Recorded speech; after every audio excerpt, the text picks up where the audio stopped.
Chapter 652. Let's get back to business. Wu Huo watched Yang Chendong smoke a cigarette and handed him one. After a slight hesitation, he reached out and took it. Then, he lit the cigarette with the match and took a puff like Yang Chendong. Perhaps because he used too much force, he, who had never smoked a cigarette before, involuntarily coughed violently. Then, his face turned red. "Old Wu, are you okay? Brother Wu, how are you?" Some of the stalls nearby had been paying attention to the situation here. When they saw Wu Huo's uncomfortable appearance, several people asked with concern. From this point alone, Wu Huo's popularity was still very good. "He's fine. He just smoked a little too much. His throat is a little uncomfortable, hee." Yang Chendong answered for Wu Huo, then looked at Wu Huo with a smile and said, "Smoking is not like you. You have to take it a little bit and smoke slowly to enjoy the feeling. Of course, smoking too much of this thing is not good for the body." After a few loud coughs, Wu Huo, who had already adapted, followed Yang Chendong and took a puff gently. Then, he closed his mouth and exhaled 2 puffs of smoke from his nose. He laughed. "Well, this thing is good. It's a bit strong and interesting. It's something that belongs to men. Ha ha ha." Listening to Wu Huo's evaluation, Yang Chendong laughed.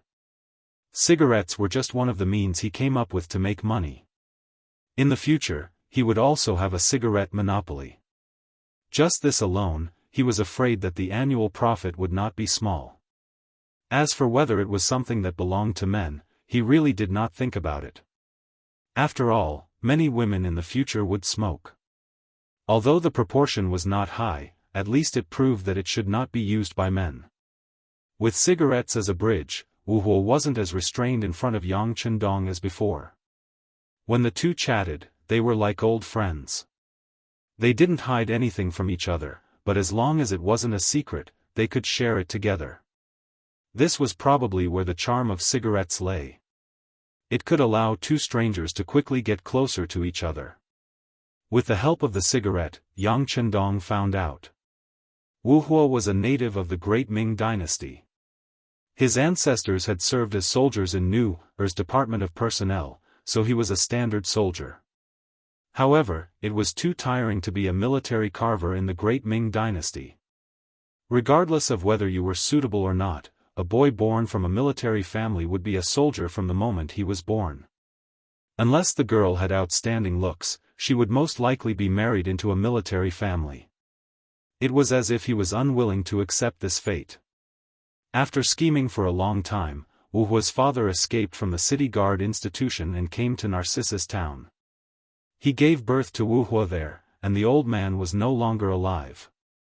Wu Huo was already 32 years old and had gotten used to the life here. Oh. Did Water Immortal Town exist more than 30 years ago? Yang Chendong asked with interest. Yes, it was here more than 30 years ago, but it wasn't called a town back then. It was called Narcissus Village. Because it was close to the Songhua River, people could make a living by fishing in the summer.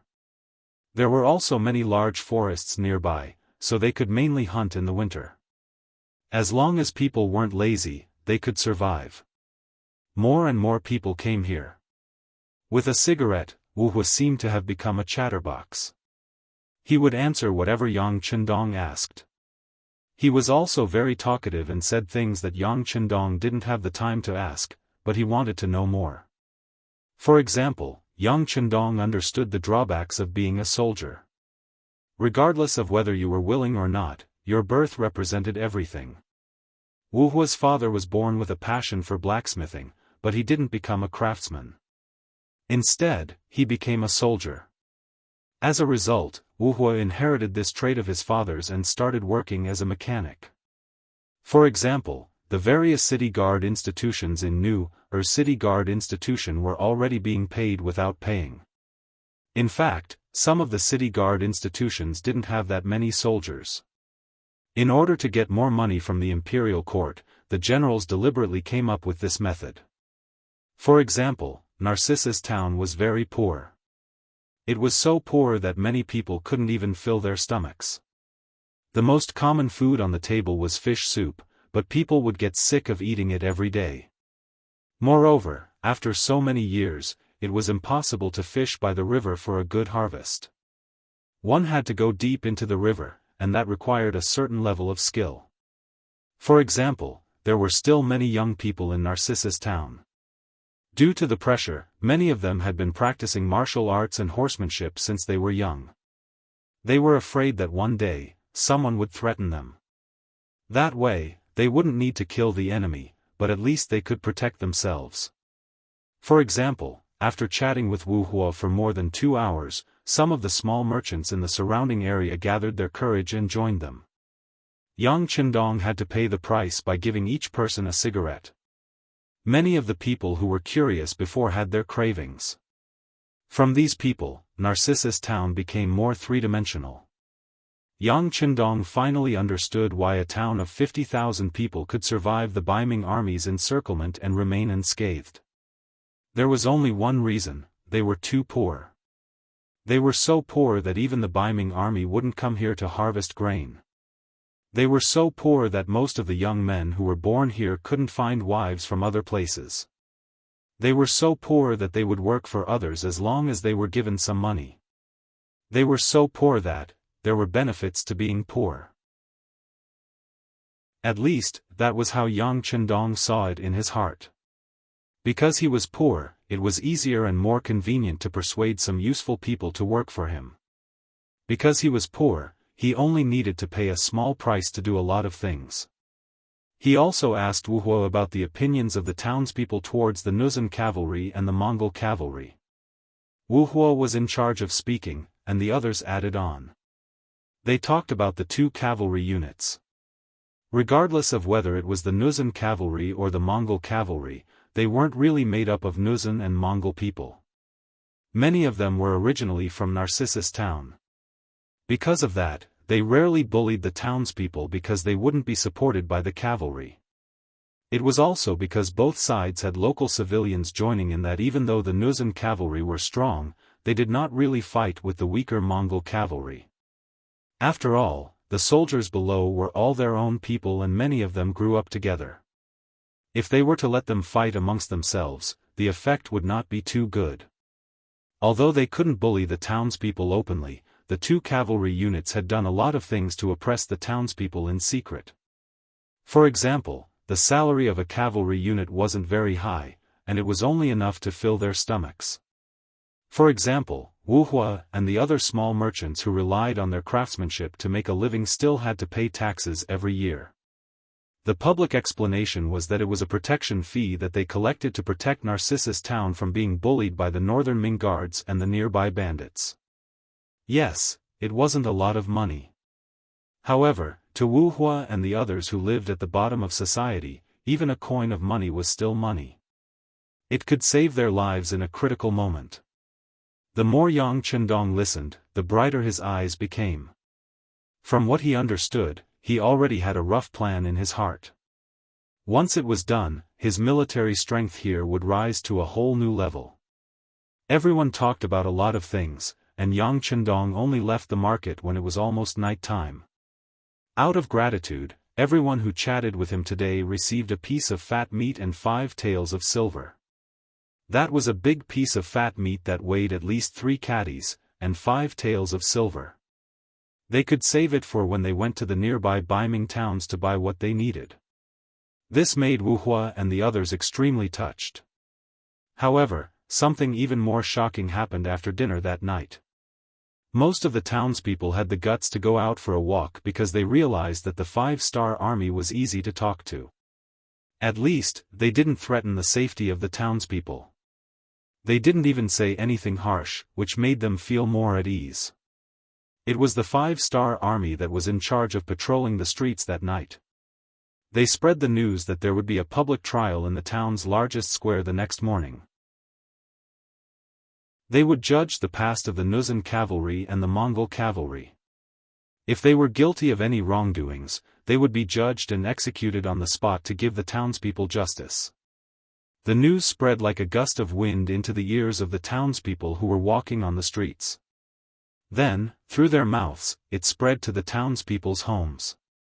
According to the 5-Star Army, they hoped that the townspeople would be able to attend the public trial tomorrow morning. Those who were wronged could seek redress on the spot, and those who weren't wronged could also go and watch the show. Because of this news, Narcissus Town, which had a population of 50,000, instantly became lively. Many of the townspeople didn't go out for a walk and went home early to rest so that they could wake up early the next morning and grab a good spot in the square to take a good look at what this public trial was all about. Was it really as the news said? Would they be able to make a decision for them and compensate them? Yes, it was compensation. The news said that if anyone was bullied before, as long as they could prove it, the 5-Star Army would compensate them with silver from the Nuzan cavalry and the Mongol cavalry's warehouses. Of course, if someone wanted to falsely claim the money, it would be the same as committing a crime and they would be severely punished. How many people who lived in Narcissus Town hadn't been exploited and oppressed before? This was closely related to everyone, so naturally, there were many people who were concerned about it. As for falsely claiming the money, they did think about it. However, when they found out that it was a serious crime, they gave up on the idea. The gunshots yesterday weren't firecrackers. They heard that more than 100 people died. It was murder, and blood flowed like a river. Were they tired of living and greedy for this kind of money? Under all kinds of thoughts, the sun slowly rose, and a new day had arrived. In the morning, many of the townspeople didn't even eat breakfast. They brought their things to the square and found a good spot to wait. The time was set at 9 in the morning. But in fact, before 8 o'clock, more than 30,000 people had gathered in the square. In this way, except for the elderly and the young children, more than 80% of the people with independent ability had come out. This could already achieve a great influence. Chapter 653. Yang Qindong listened to Tiger's Mane's report as he walked out of Borte's spacious house. Yang Qindong smiled when he heard that there were more than 30,000 people. Their first step was already so successful. As long as everything went smoothly, they would become stronger. At 9 o'clock in the morning, it was time for the trial. 5-Star Army soldiers wearing green uniforms started to appear around the square. Along with them were Yang Qindong and a group of high-ranking military officers wearing golden capes.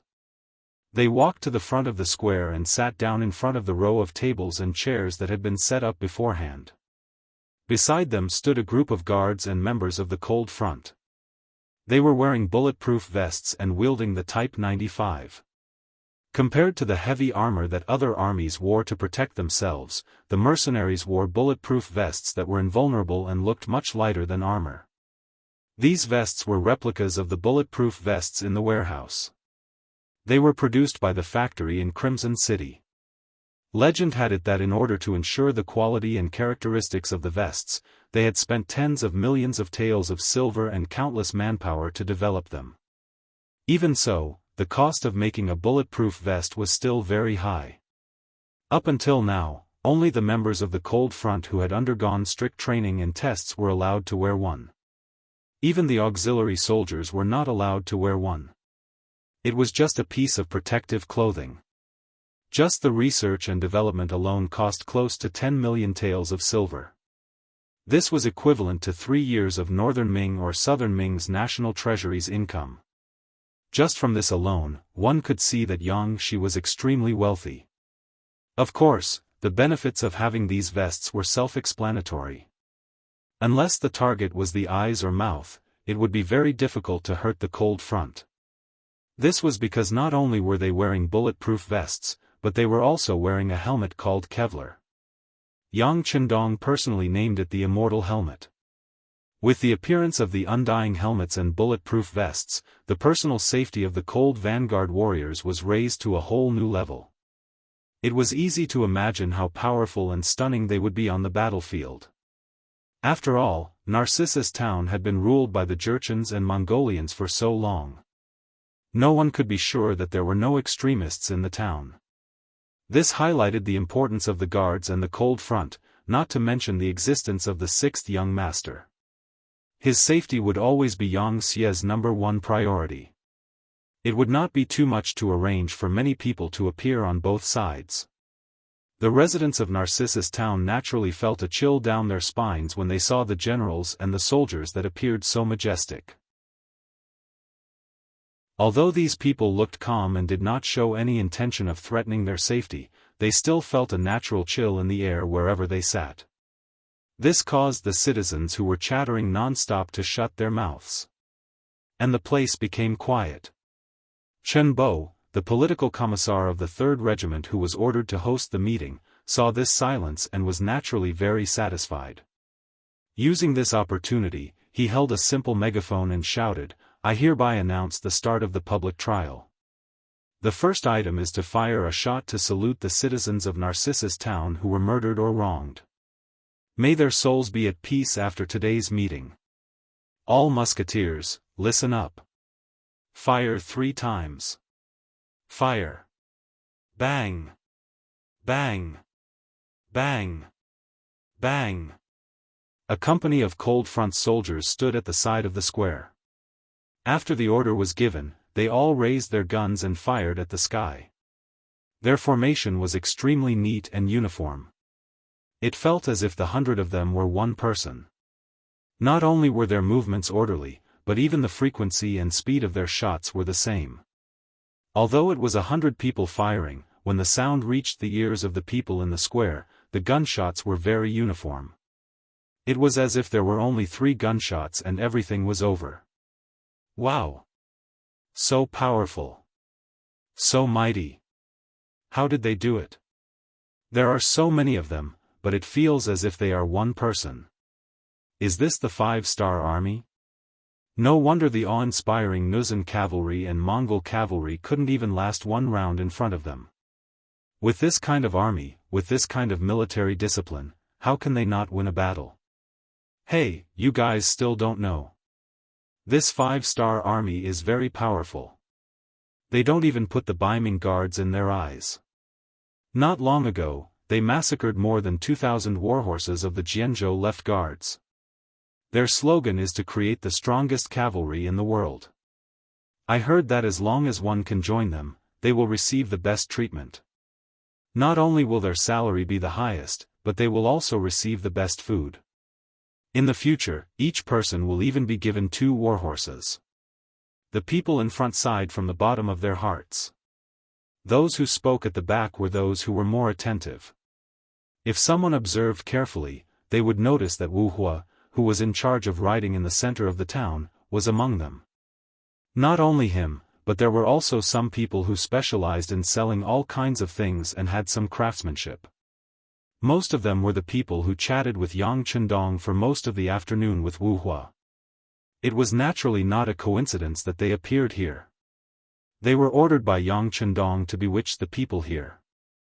Their purpose was to spread the news that the 5-star army was recruiting people. Since there were 50,000 people here who were ownerless, and there were more than 8,000 young adults here, how could Yang Chendong give up such a good opportunity to expand his strength? This was the reason why Wu Hua and the others spread the news. As for whether they received benefits from Yang Chendong, and how much they received, only they knew. Oh? What kind of treatment is it? When someone spoke, there would naturally be people who asked. Some people were curious. As a result, all kinds of questions were naturally asked in various parts of the square. After the public trial, the 5-star army will set the recruitment standards. At that time, the treatment will be explained in detail.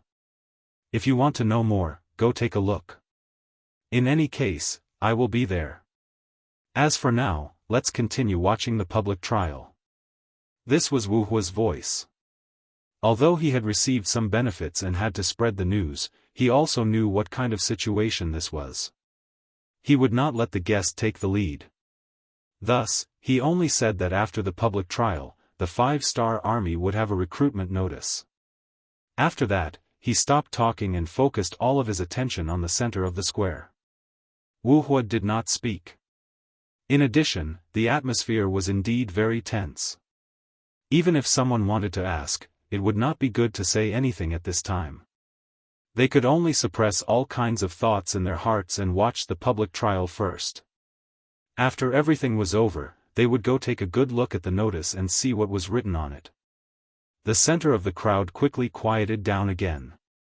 Among them, a man wearing a broken straw hat lowered his head and intentionally or unintentionally squeezed out of the crowd. Compared to everyone who wanted to get closer, it was very easy to retreat. He didn't even encounter any resistance. He left the crowd and then disappeared from the square. His actions were not noticed by the mercenaries who were in charge of security and security. There were more than 30,000 people here. It was simply too many. It was impossible to take care of everyone. After the man left the square, he first returned to a small courtyard. After making sure that no one was paying attention to him, he entered the house and came in front of a water jar that was only filled with a little water. He stretched out his arm and gently moved it, revealing a passage on the ground. He jumped down and placed the water jar back on the ground. He also disappeared. After about half an hour, this person appeared 5 miles northwest of Narcissus town. At this moment, he finally regained his freedom and could finally throw the hat to the ground, revealing his true identity. He was one of the Nuzan cavalry generals who had quietly disappeared when he saw that the situation was not good. When Hui Libu saw that he did not recognize the cavalry that followed General Borte, he knew that things were not going well. He left first and went into hiding. Things were just as he thought. Borte and the others were indeed in trouble. Thus, he had been hiding under the water tank at home. Occasionally, when he came out at night, he would move around a bit. That was how he found out about the public trial. Today, he had taken the risk to appear because he wanted to take advantage of the large number of people to inquire about some things. Defeat. This was already an irrefutable fact. However, he wanted to know how they were defeated. Who were their opponents? How strong were they? In order to find out, he risked his life to come out. After hearing what Wu Hua and the others said, he was satisfied with the answer. The 5-star army dared to go against the Baiming guards and stole more than 2,000 war horses. Just based on this, they were doomed. This was something that even the Nuzan and Mongol cavalry did not dare to do. He thought that he had found out a huge piece of information. After coming out of the tunnel, he identified the direction and headed towards the Saha River northwest of Narcissus town. That was the nearest Baiming 1,000 households. He wanted to inform them of the 5-star army's actions. After this incident, Baiming would definitely not let the 5-star army off. When 2 tigers fought, one was bound to be injured. If he grasped the opportunity, it might be time for him to lead the Nuzan cavalry to rise again. Hui Libu did not leave and left quietly. At this moment, the public trial was in full swing in the largest square of Narcissus town. The first rule of the public trial was to fire the gun. It was to show off one's strength and also to pay respect to the victims. At that time, people were very superstitious. They believed that a person's soul would remain after death. Those who died unjustly would not leave unless they took revenge. Now that the gun was fired, it was equivalent to using this superstition to let the 5-star army take the rightful position.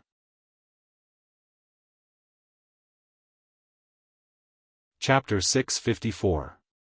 The second item was to collect the silver.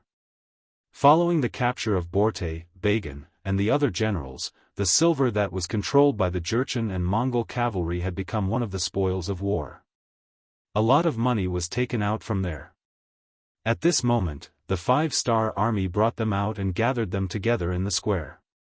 Very quickly, a mountain of silver appeared in everyone's sight, shining with a silver light. Many people's eyes were filled with excitement and excitement. Due to Narcissus town's unique location and environment, the people here were all very poor. Sometimes, they couldn't even settle their meals, let alone have any savings at home. Now that so much silver was placed in front of everyone, it would be a lie to say that no one was moved. Especially when they knew that the silver would be given to the victims as compensation, some people's eyes lit up. No matter how good the words were, no matter how good the guarantees were, it was not as convincing as a mountain of silver. For a moment, the entire square was filled with a restless mood. If it wasn't for the fact that there was a company of fully armed cold spear warriors guarding the Silver Mountain, who knew how many people would have rushed up and snatched the Silver Mountain clean. The appearance of the Mountain of Silver also stirred up everyone's emotions. At this moment, the public trial was proceeding as usual. The third item was to bring people to commit crimes. Borte and Hulu of the Jurchen tribe, as well as Bagan and Momu, of the Mongol cavalry, were brought to the square. There was already a wooden rack with names written on it. After these people appeared, they were tied to the wooden rack according to their names. Their hands were tied, and their heads drooped. Their bodies were not free at all, and they did not look like generals at all. This was especially true for General Bagan. His left arm had been chopped off due to his resistance, but the bleeding had stopped. However, due to the excessive loss of blood, his face was as pale as snow. Now that he saw the scene of the public trial, he was trembling all over, trembling uncontrollably. Not only him, but the other generals were not much better. Perhaps because they knew that they had bullied the good too many times and were about to receive retribution, they did not look too good. None of them dared to raise their heads, as if they were afraid that they would be targeted. Only the Jurchen general Hulu and the Mongol general Temu had their chests puffed out as they looked at the 30,000 people outside the square. They were all straightforward people who fought bravely and fiercely. They were the kind of people who didn't have too many schemes. Being able to become a general wasn't because of his eloquence or flattery. It was because he was strong enough that he was recognized by Borte and Bagan and was given a high position. Their personalities would not allow them to do anything that would harm or bully the people, so they were the most calm at this moment. But no matter what, they were generals of the two armies. Even with their high positions, they could not escape responsibility. Even though they looked calm, they were already dead. After all, according to what they knew, how many defeated generals would have a good ending? In fact, the generals were not the only ones who did not know what was going on. Even the 30,000 people who came did not know what was going on. They only thought that it was like an execution at the market. Since they were the defeated army's generals, they would definitely die. Only when political commissar Chen Bo stood up and began to read the process of the public trial did everyone know. The public trial meant that the people would judge the evildoers together. As for whether the kidnapped people were guilty or not, it would be up to the people to decide.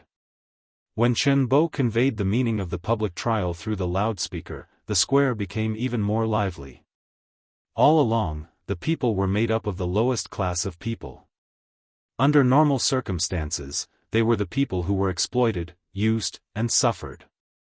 If there was something good, it would rarely have anything to do with them.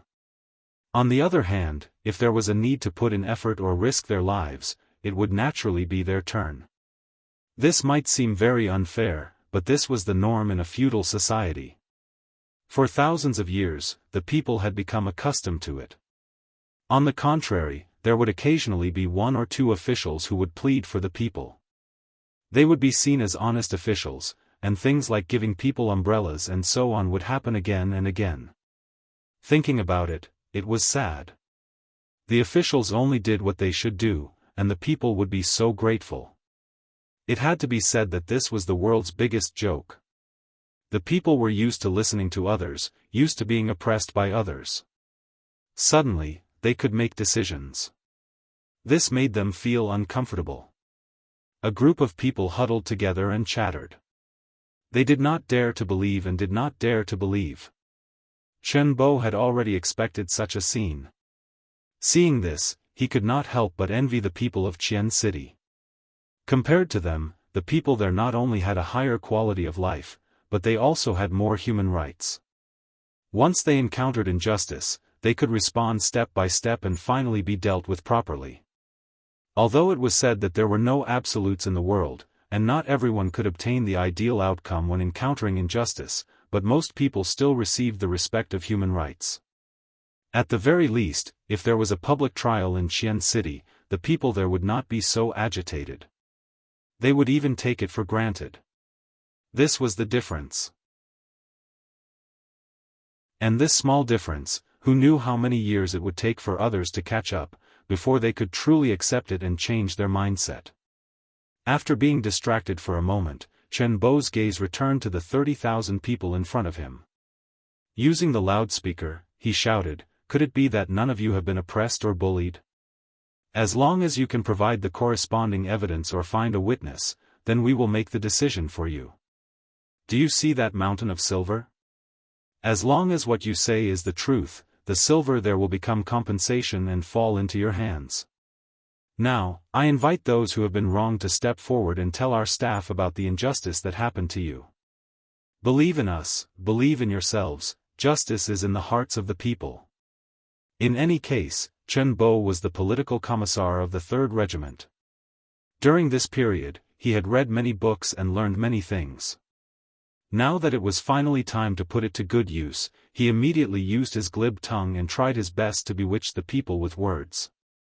He firmly believed that as long as one person was persuaded and dared to step forward, there would be tens of thousands of people who would step forward. In reality, there was no need for Chen Bo to say too much. Wu Hua and the others had already stepped forward. They were a step ahead of everyone else and knew what was going on with this public trial. Under the circumstances where they had communicated beforehand, they walked out of the crowd and walked over to the row of mercenaries who had set up the tables at the side of the plaza. "I want to report. I'm talking about the Jurchen Borte. My family has an ancestral jade pendant. It was accidentally seen by him and was forcibly taken away. That pendant should still be on his waist now. I want to report that the Mongolian Bagan once took a fancy to my horse and only offered 5 taels of silver. I refused and was beaten up by him. Now, that horse is still in the Mongolian camp stable. I want to report that Borte had bad intentions towards my wife. One time, when I was out hunting, he did something inhumane. In order to protect her chastity, my wife bit her tongue and died on the spot. I didn't dare to tell anyone about my return, but this matter has been in my heart for many years. If I don't take revenge, I really don't have the face to see my wife in the afterlife. Now, I want the 5-star army to make a decision for me. Everyone in the neighborhood knows about this matter. Please make a decision for me. I want to report." With the first person to step forward as an example, more and more people took the initiative to step forward. They each spoke of the various grievances they had suffered, each with evidence or witnesses. Every time someone came forward to report, the mercenaries would constantly record it on paper. The auxiliary soldiers who followed them would immediately investigate and try to get to the bottom of the matter. For example, the jade pendant was indeed found on Borte's body, so it naturally had to be returned to its rightful owner. The horse with the same characteristics was also found in the stable and returned to its rightful owner. As for the deceased wife, she couldn't be found, so they took out 20 taels of silver from the silver mountain. Although the amount wasn't much, it was enough to build a new grave and even hang a chastity memorial arch. As more and more people came forward to report, the crimes of Borte, Bagan, and the others were reported to the world one by one. More and more people came forward to report. On the other hand, Hulu and Temu were rarely prosecuted. Although there were some people who came forward to say that the two of them had done something wrong, there was insufficient evidence after investigation. There was even one who was clearly falsely accusing them and wanted to take the opportunity to gain benefits. After being investigated, the commoner was severely warned by the mercenaries. When the forest was big, there were all kinds of birds. Although the commoners were at the bottom of the social ladder, there were still some who wanted to use this opportunity to make a fortune. Yang Chendong had already thought of this. Once such people were discovered, it was natural for him to give them a warning. If it wasn't for the fact that these people weren't under his rule, they would have been punished for their actions. The public hearing went smoothly. Most of the commoners who came forward to sue had evidence and reason. Plus, the incident happened in Narcissus town, so the investigation wasn't too complicated. Even so, it still took them 3 days to finish listening to all the pleadings of the citizens. This was because there were more than 100 staff members in charge of reception and 4 battalions of auxiliary soldiers working together. Otherwise, it would have taken even longer.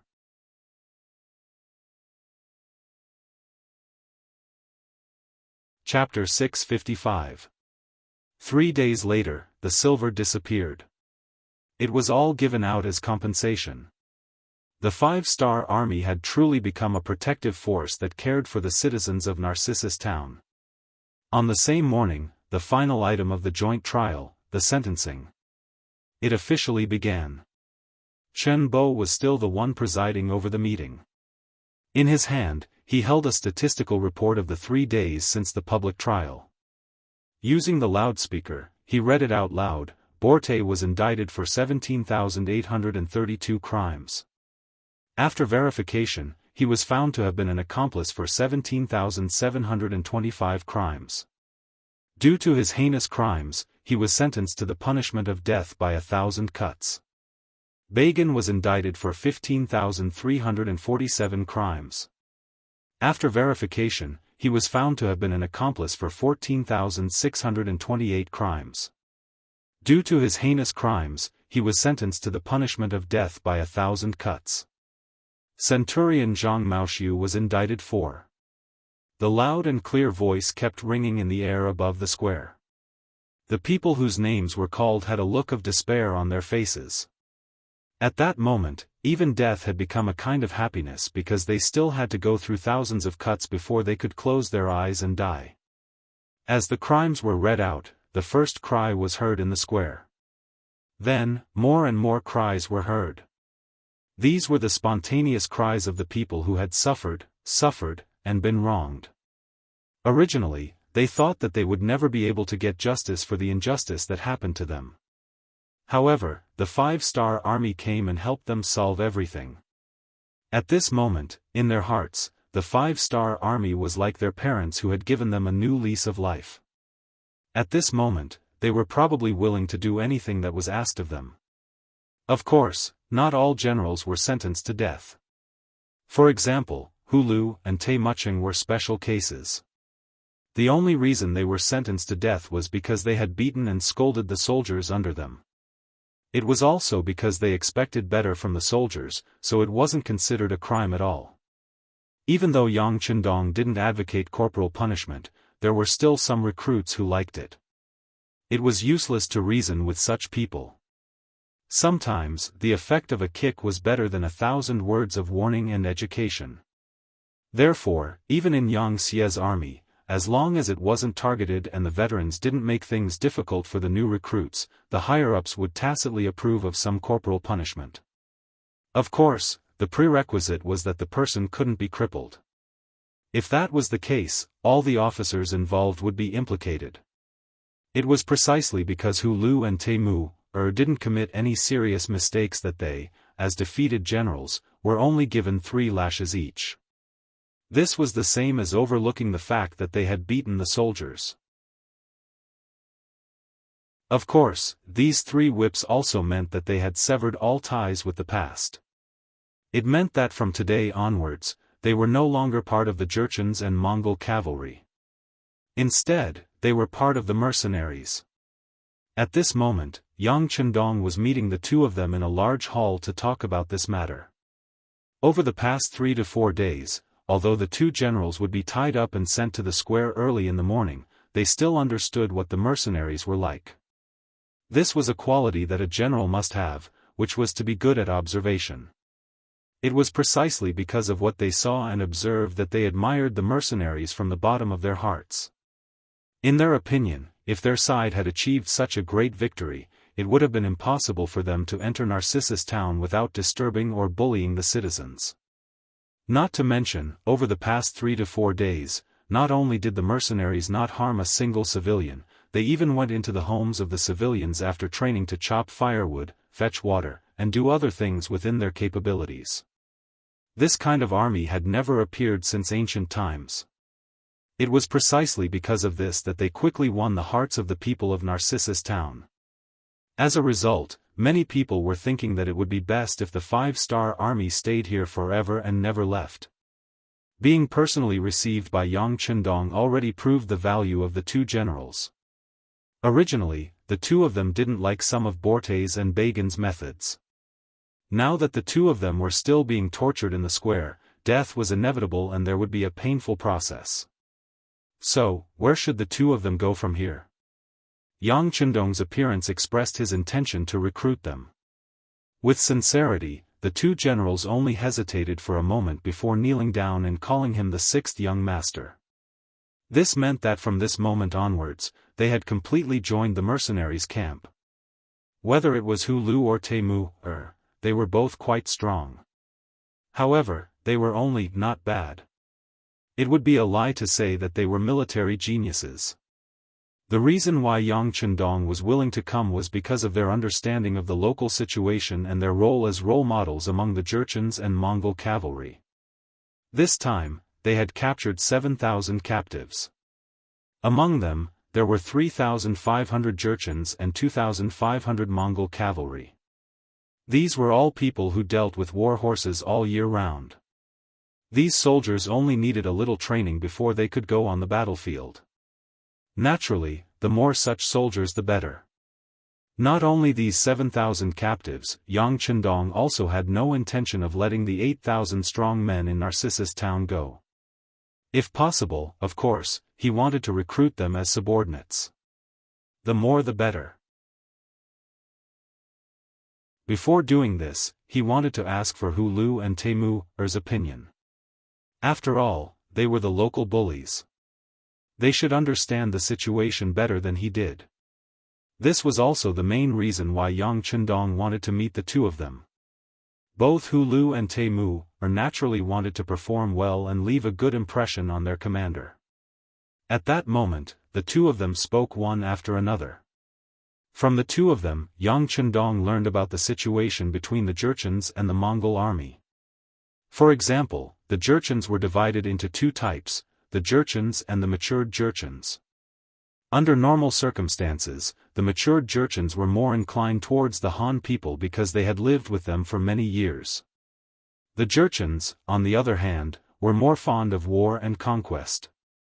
This was why the Jurchens were mostly the Jurchens who ruled. For example, Borte was one of the representatives of the Jurchens.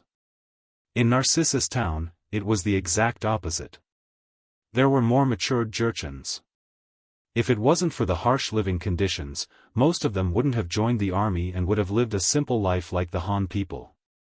This was Hu Lu's analysis as a member of the Jurchens. Next, the Mongol general Temu talked about Mongolia. Mongolia was just a general term. After the fall of northern Yuan in 1402, Mongolia was divided into many tribes. Later on, it gradually formed into 3 major tribes according to the area they lived in. The Mongols who lived in the Inner Mongolia Autonomous Region and the 3 northeastern provinces were called the Southern Desert Mongols, or the Horkin tribe. The Mongols who lived in present-day Mongolia were called the Northern Desert Mongols, or the Khalkha tribe. The Mongols who lived in Xinjiang, Qinghai, and Gansu were called the Western Desert Mongols, or the Oirat tribe. Between the 3 major tribes, there were many smaller tribes. They would often have disputes over territory and interests, which led to all kinds of wars. In short, there was only one word to describe it: chaos.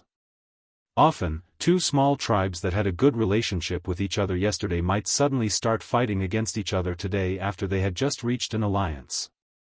For example, Bagan was once the son of a small tribe's chief. Because his tribe was annexed by others, he had no choice but to bring some of his remaining soldiers to Narcissus Town and develop there. Previously, Borte had been worried that if he touched Bagan, the Mongolian cavalry would retaliate. That was simply impossible. He was just scaring himself. Or rather, Bagan was a person who knew how to take advantage of the situation. Whether it was Hu Lu's or Teimu's words, it was consistent with the investigation report sent by the Security Bureau. This proved that the two of them had no intention of playing tricks with him. Yang Chendong was naturally very happy. He blurted out, "Based on your opinions, if I wanted to recruit and expand my army here, how many people would be willing to join the 5-star army?"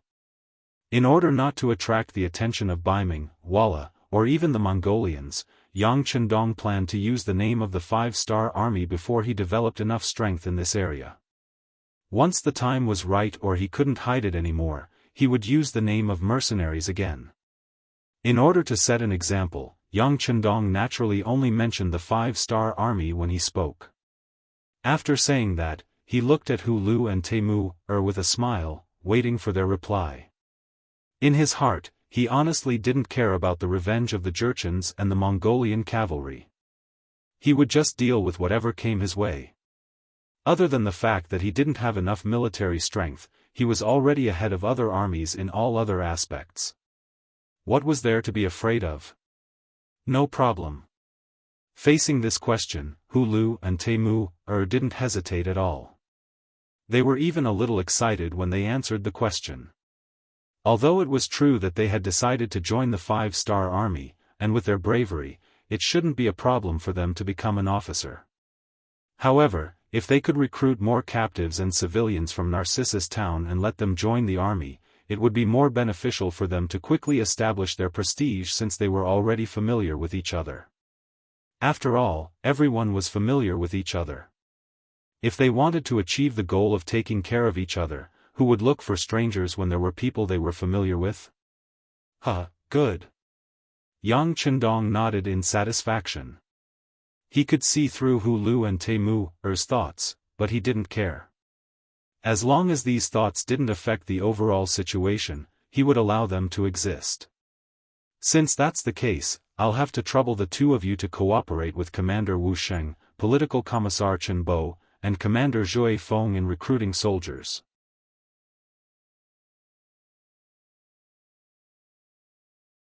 Chapter 656. Yang Chendong did indeed want to recruit soldiers. Not only that, he also wanted to establish a cavalry division. After obtaining so many war horses, he felt that the time was ripe. What army was the strongest in the grasslands? Naturally, it would be the cavalry. He naturally wanted to cooperate and establish a powerful cavalry force. The cavalry division would be temporarily held by Wu Sheng and Chen Bo would be the political commissar. The Windchaser cavalry regiment also needed to be expanded. However, it wasn't suitable to establish a cavalry division at the moment. It would be called the Cavalry Reinforced Regiment for now.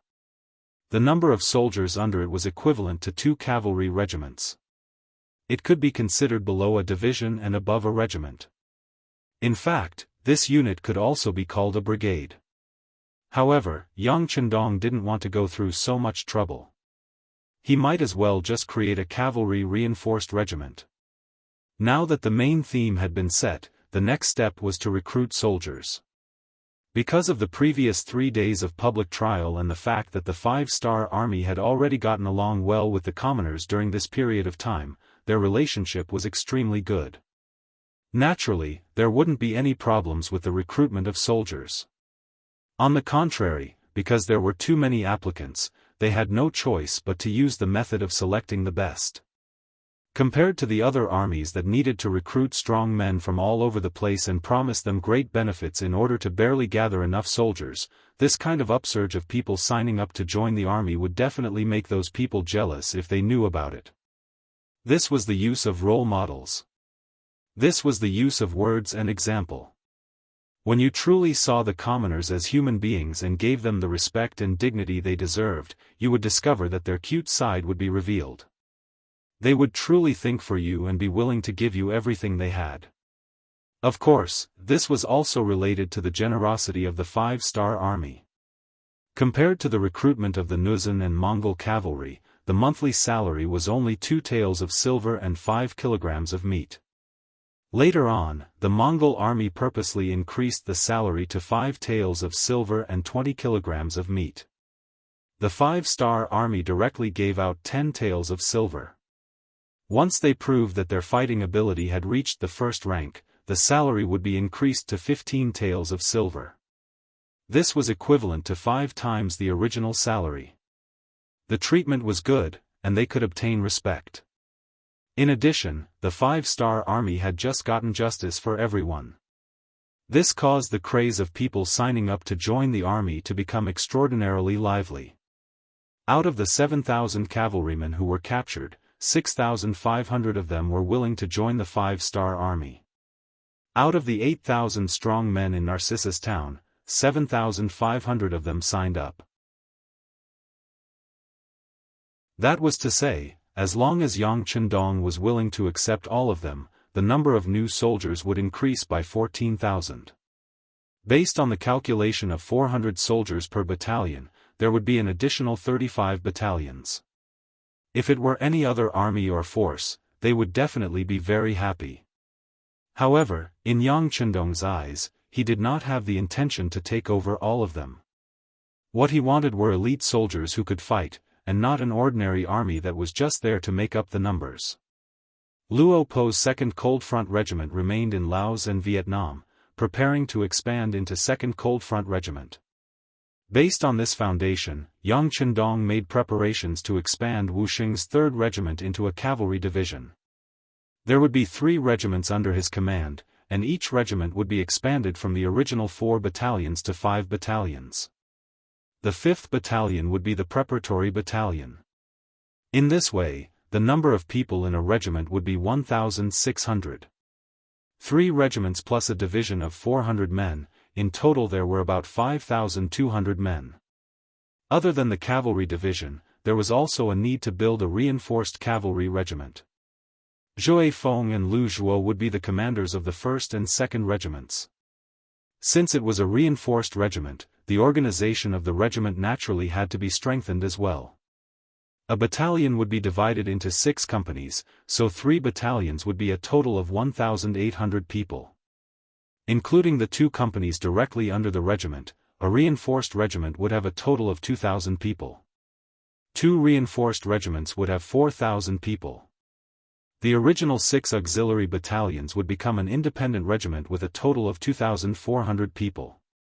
For the time being, Yang Chendong would personally lead it, and Tiger's Mane would be the regiment commander. In this way, 1 cavalry division had 5,200 people, 2 cavalry regiments had a total of 4,000 people, and 1 auxiliary soldier had a total of 2,400 people. In total, there were about 11,600 people. This was already not a small force and not a weak force. In order to fulfill this condition, he would need to recruit 6,600 people. This meant that out of the 14,000 people who signed up, he would only accept 6,600 new recruits. This meant that he would have to eliminate more than half of the people. When the news came out, the middle-aged and middle-aged men of Narcissus town were stunned. Then, all of them worked hard to perform well and fight for the chance to join the 5-star army. Although the 5-star army was different from other armies, and they even rejected people who signed up, didn't this mean that they were strong? An army that accepted all kinds of people might seem to have a lot of people, but when it came to war, they wouldn't be as strong and powerful as they looked. On the other hand, the 5-star army was the true representative of strength. One must know that not everyone was like them, who dared to say no to the middle-aged men who wanted to join the army. The order was given by Yang Chendong, so naturally, no one would object. Next was the conscription test. The examiners would set the questions, which were horsemanship test, horsemanship battle, and strength on land. Everyone wanted to perform well. After all, if they could join the 5-star army, not only would it be a chance to prove themselves, but it would also give them an enviable monthly salary. There would be face and benefits, so naturally, everyone would fight to the death. Sacha River City. Sacha River was only a small town next to the Songhua River. However, due to its special geographical location, there was still a Baiming Jianghu. Jianghu Wei's surname was Yila. He was a standard Nuzan tribe member and belonged to the Nuzan branch. At this moment, Yila was receiving Hui Libu, who escaped from Narcissus town in his Jianghu residence. Everyone was a Nuzan and belonged to the Nuzan branch, so naturally, they kept in contact. Hui Libu would even come to Sa Cha River to deliver gifts under General Borte's orders during the holidays. However, this time, he came alone. He didn't even ride a horse. Yila was very curious about Hui Libu's sudden arrival and his down-and-out appearance. However, when he heard about what happened in Narcissus town, Yila couldn't help but frown. After some time, he asked in a very serious tone, "You said that the 5-star army stole 2,000 war horses from the Jian province left guard. Is that true? I know you want to return to Narcissus town for revenge, but please remember that some things can't be said carelessly. Not only will you lose your head, but you will also implicate the Nuzan people in the army. General Yi, I can vouch for this with my head. The 5-star army was the one who stole the Jian province left guard. This is no secret in Narcissus town." She puffed out her chest and raised her head. She didn't have the slightest intention of backing down. She patted her chest and made a promise. He stared at Hui Libu seriously, but the latter's gaze was still as resolute as ever. Finally, Yila let out a long sigh. "All right, if what you said is true, then this is equivalent to making a great contribution to Northern Ming. I will immediately report this matter to the higher-ups. Once the 5-star army is eliminated, the territory of Narcissus town will be yours." "Thank you, General." Hui Libu's face was filled with joy and excitement. He didn't forget to make a promise. "Don't worry, General. Once I take control of Narcissus town, the previous rules won't change. I still have to rely on your help." The so-called rules naturally referred to the filial piety during festivals. However, Yila didn't care about that at this moment. He was thinking about how to use this matter to raise his status in the new Ergon-Dusi region and how to expand his power. Female Zhenren, especially Xingnu Zhenren, were naturally good at fighting. The generals of Baiming had already seen this. Therefore, more and more female Zhenrens were being promoted. Some became Baihu, some became Vice Jianhu, and Yila became a Major Jianhu. It seemed that a Major Jianhu would have a bright future. However, only he knew how difficult it was for a female Zhenren to squeeze into the group of people with the highest authority. To do this, not only did he need the support of nobles, but he also needed enough military achievements. The appearance of the 5-star army seemed to give him an opportunity. If possible, perhaps he could use this matter to help him reach a higher position. It was no wonder that Yila thought this way. In history, more than 100 years ago, Nurhasai, who was born in the Jian province left guard commander's family, used the 13 sets of armor left behind by his ancestors to start his journey of establishing a country and becoming a Khan. This person's ancestor was once a high-ranking official in the Ming army. It could be said that Yi La's idea was correct. Unfortunately, this time he was going to face the mercenaries, and the mercenaries personally led by Yang Chendong, which would be destined to be a futile effort. Of course, he didn't know this at the moment. After receiving the uncertain information, he immediately informed the nearby guard stations, especially the Jian province left guard, who immediately sent out scouts to inform them. Not only that, Yila also contacted the Vice Jianhu of the Taining Guard, Lu Dai, who was closer to him. This person was also a female Zhenren. He wanted to go to Narcissus town with this person. If there was a chance, they would take down the 5-star army in one fell swoop. If not, they would join forces with the Jian province left guard to attack the 5-star army. As the scouts rode out of the city, the southwest area of the new Ergon metropolis became lively.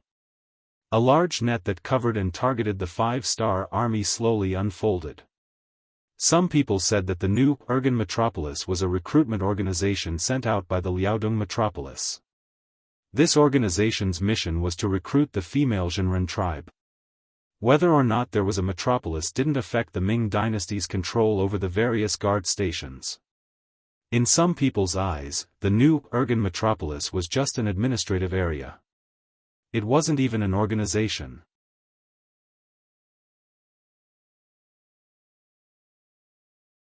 Chapter 657. Was that right? Yes and no. Yes, that was because history had indeed developed this way. However, with the appearance of Yang Chendong, history had already deviated from its original path. Baiming's emperor, Zhu Qiyu, had only limited his influence to the north. This gave him more energy to control the new, Urgan Dusi region. Ever since Zhu Qiyu started doing this, not only did Baiming's control over this place become stronger, but the garrison here was no longer useless. The number of soldiers had also increased by a lot. This made this place Baiming's recruitment warehouse. If there was a war with the southern Ming Empire one day, there would be an endless stream of soldiers being sent to the front lines. However, such a conscription warehouse was actually tricked by someone else. It was imaginable how furious the generals of the various guard posts would be when they heard this news. This was no longer riding on a tiger's head, but riding on a tiger's head and shitting on it. This was intolerable.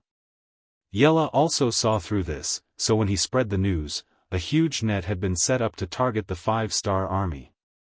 A huge war was unavoidable. Narcissus Town. After 3 days of public hearings and 7 days of conscription examinations, 6,600 new recruits had been selected and were officially assigned to the various divisions and battalions. More than 6,000 people had joined all of a sudden.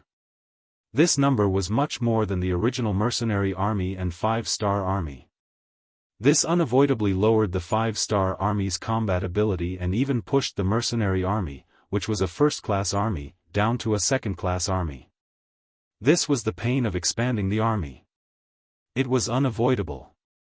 Fortunately, with Yang Chendong's leadership, as long as they went through the baptism of war, he believed that the 5-star army would definitely shine brightly and become a first-class army again. After staying in Narcissus Town for 12 days, the team of close to 12,000 people finally had to leave. Before he left, Yang Chendong left behind many weapons he had seized from the Borte tribe and Bagan tribe. According to him, there were close to 8,000 young adults and 50,000 civilians in Narcissus Town. They belonged here and had the right to defend their rights, so he left these weapons for them to use in forming their own army. Yang Chendong believed that with weapons in Narcissus Town, no one would take the initiative to bully them as long as they were united against external threats. Of course, a person's path still had to be walked by themselves. Yang Chendong could not take care of them forever. Perhaps one day, he would point his army at the new, Urgan prefect, and the civilians would really be liberated. Yang Chendong did not know how long he would have to wait for that day. However, he was clear that his current mission was to get to the Walla region. If they were able to fight evenly with Baiming, he would not attack.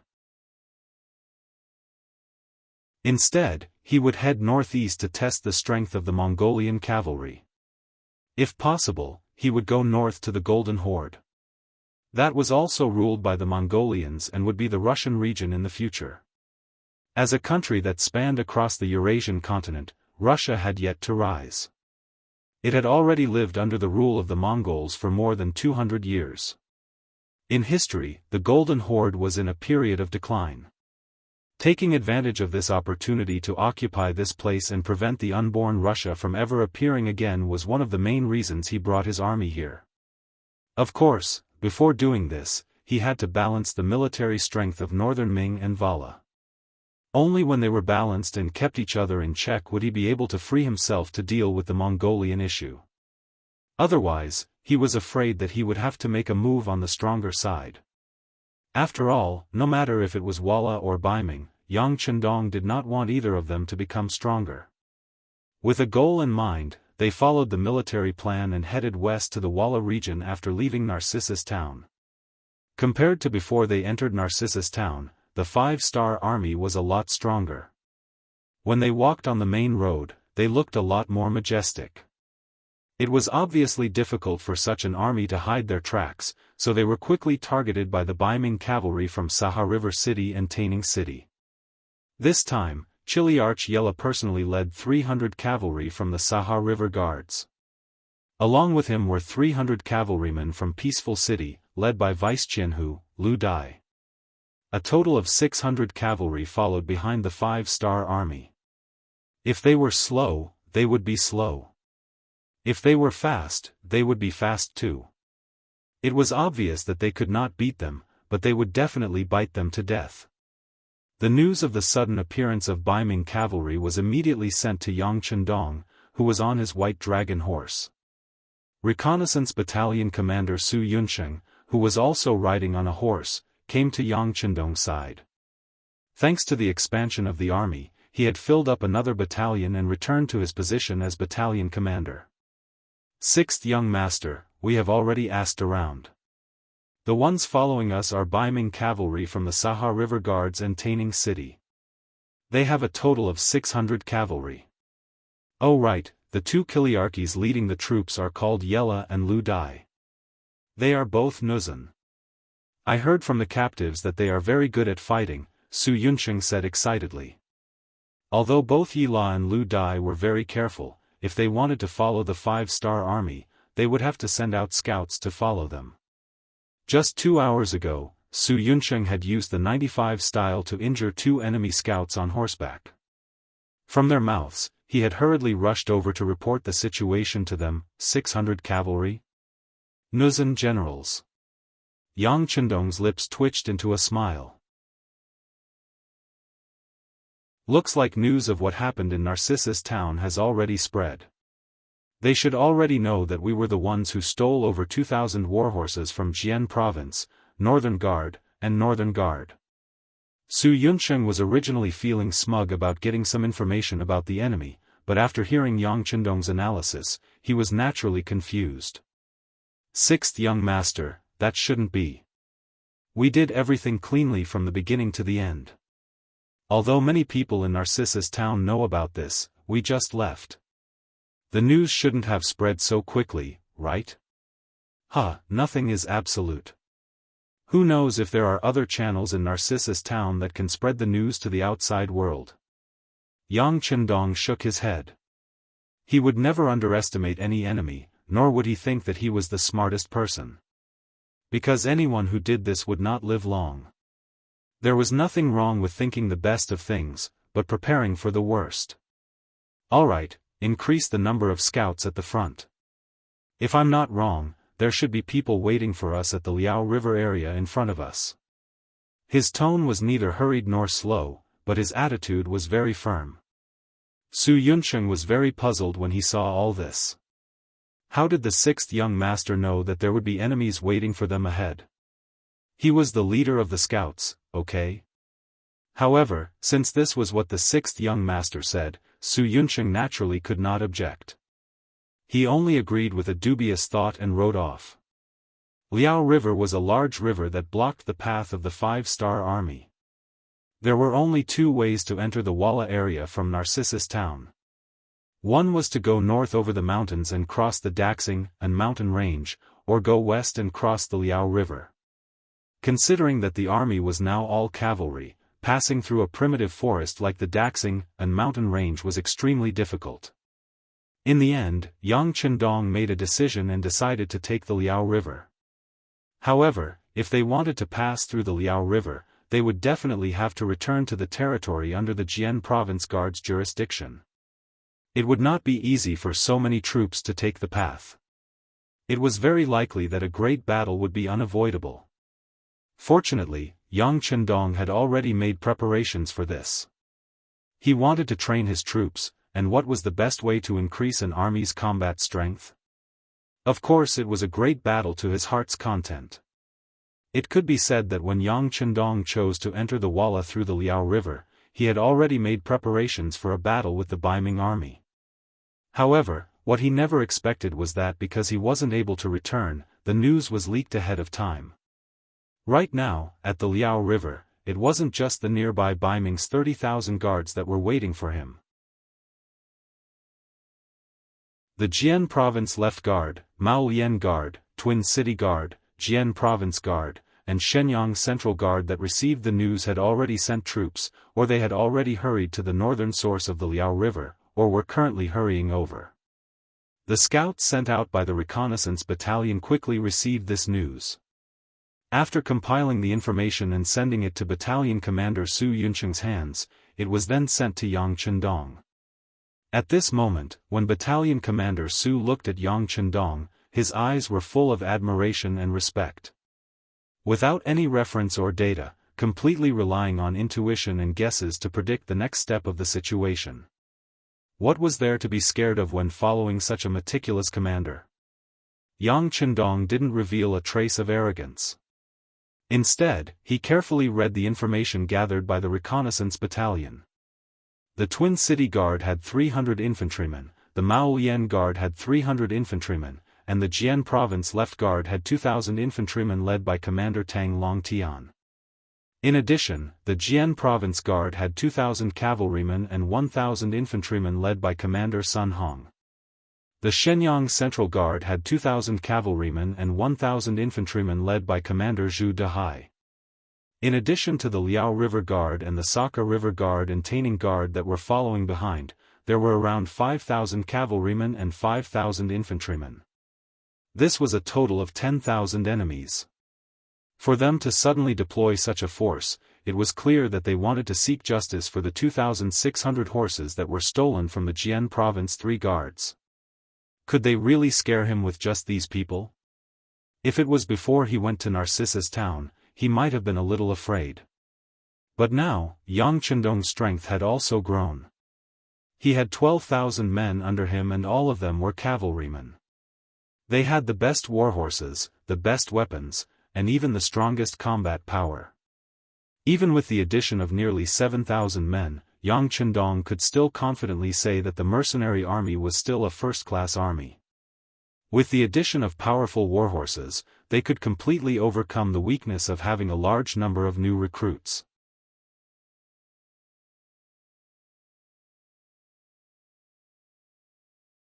Chapter 658. On the other hand, although these northern Ming guards had been established for quite some time, they were limited by their environment and had not experienced any great battles.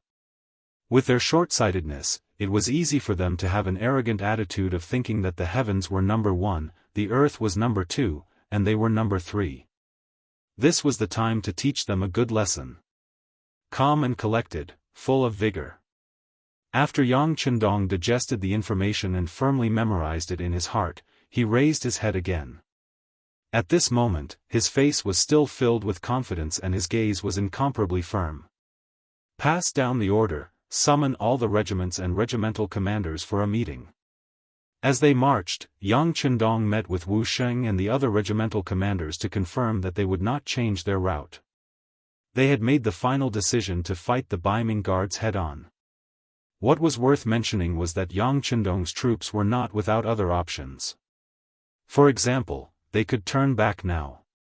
Instead of going through the Liao River, they could go through the Dexing and mountain range.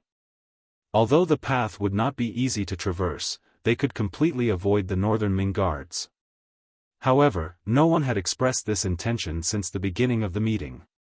It was as if this choice did not exist.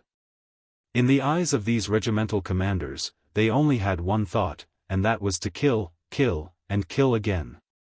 After deciding to fight the Baiming guards head-on, the next step was to mobilize the troops before the battle.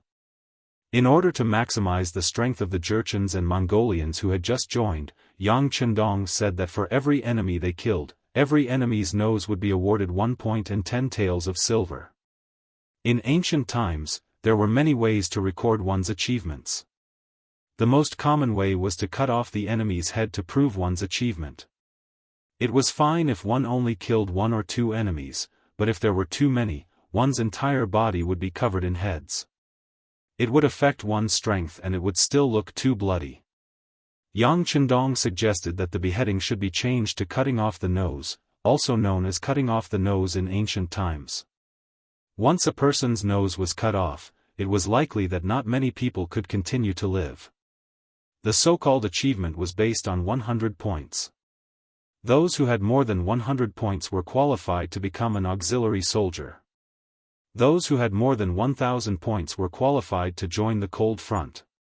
This was also Yang Chendong's tolerance towards the Jurchens and the Mongol cavalry. If it were any other alien race, no matter how great their contributions were, they would not be qualified to test Ling Feng. On the other hand, these two ethnic groups were heavily influenced by Han culture. If they were good material, he would not be stingy in polishing them. The rewards were passed down by the division commanders. When they found out that they could get 10 taels of silver for every enemy they killed, the Jurchens and Mongols, as well as the Han riders who had just joined the water ferry town, were all excited. The reason why they were willing to leave their hometown with the 5-star army was because they had a good impression of the army, but more importantly, they wanted to use this platform to show their worth. What was value? Earning more military merits and earning more taels of silver was the most direct manifestation of this. For a moment, they were all rubbing their fists. Whenever they had time, they would take out the whetstones they brought with them to sharpen the sabers in their hands even brighter and faster. The newcomers wanted to perform well and fight for the top prize. As veterans, Ling Feng and the auxiliary soldiers would not give in either. Over the past few days, although the cavalrymen from Narcissus town looked at them with a hint of respect, it could be seen that the respect was due to envy and respect for the continuous fire guns in their hands. As for the combat power of the horses, it seemed like they were being looked down upon. This was something that the proud Ling Feng soldiers could not accept. What was the Ling Feng? It represented the strongest existence, the proudest existence. Once they appeared, they would become the focus of attention. How could they allow others to look down on them? This was a form of blasphemy to their identity. How could they make others respect them? Of course, they had to perform well on the battlefield. Therefore, after the mobilization before the battle, Ling Feng and the auxiliary soldiers had been training non-stop apart from sleeping and traveling.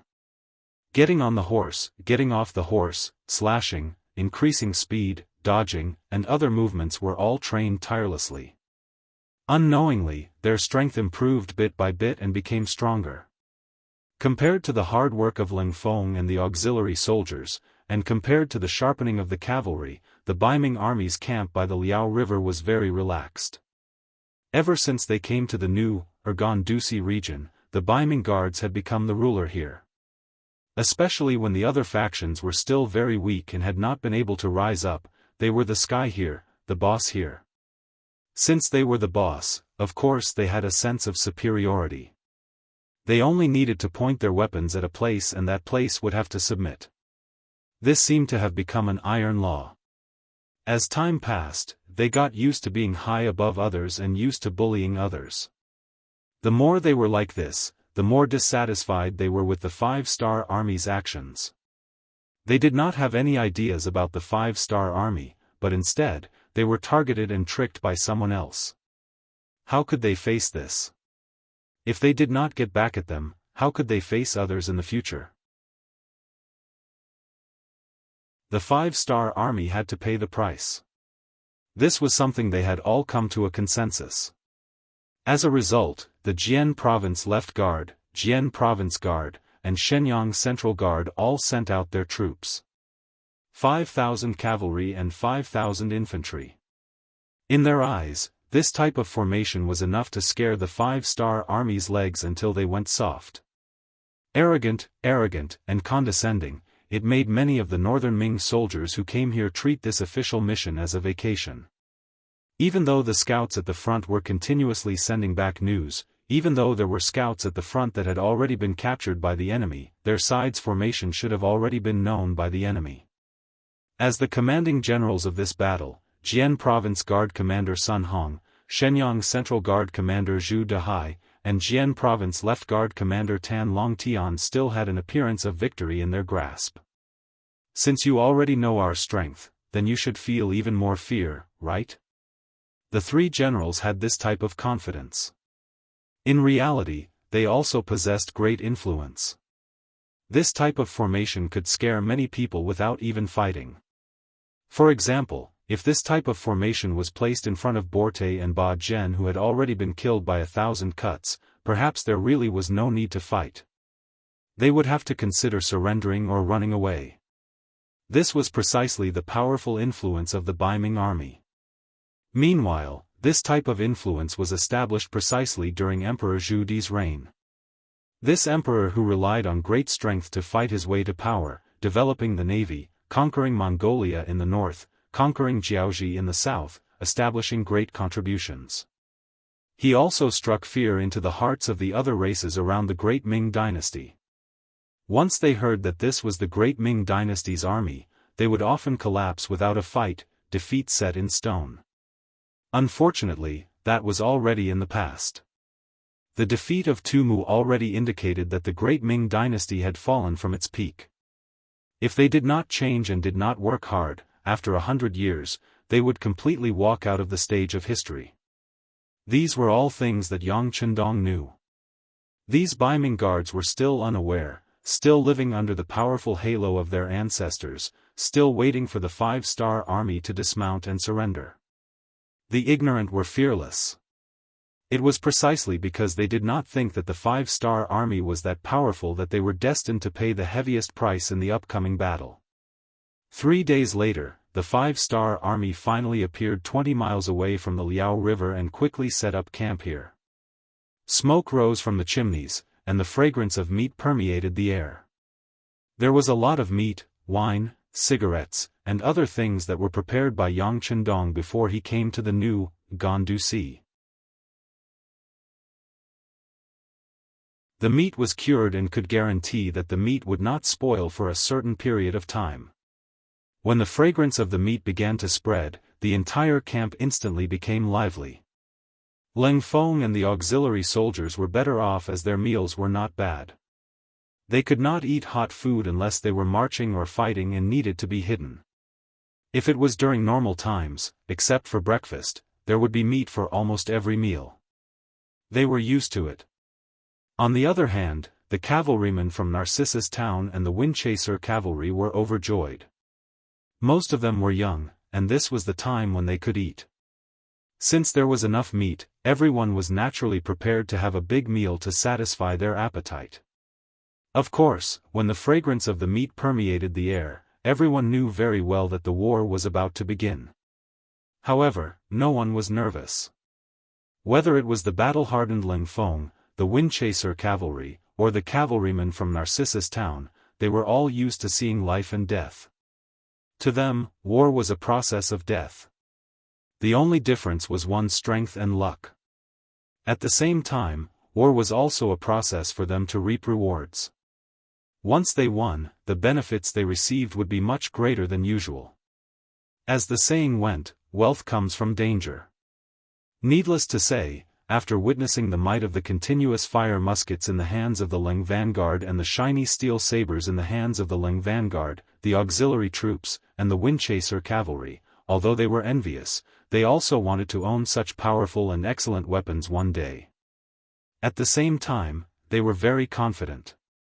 With such powerful comrades, what was there to be afraid of? Victory would definitely belong to them. The 5-star army finally arrived and set up camp 20 miles away. When the news reached the Baiming army's camp, the 3 generals in charge gathered together. However, there was no prepared sand table in front of them, and the 3 of them did not intend to sit down and discuss tactics. There was only meat and wine in front of them. The 3 of them ate and drank as they talked about their experiences. Most of the time, they talked about the war between Baiming and Walla. Both sides suddenly fell out with each other. Then, both sides stationed their troops at the border. After that, they began probing each other. Once they got used to each other's tactics or figured out each other's strength, a huge battle would be unavoidable.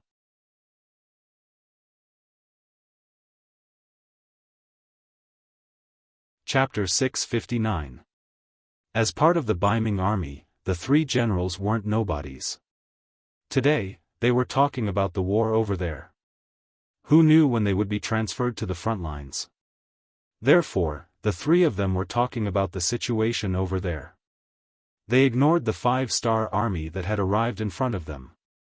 Even though the scouts had reported that there were more than 10,000 people on the other side and that they were all cavalry, the three generals still didn't take them seriously. Perhaps they already knew that the 5-star army was recruiting soldiers in Narcissus town. From their point of view, how strong could a newly formed army that hadn't even gone through training yet be able to display such a strong combat strength?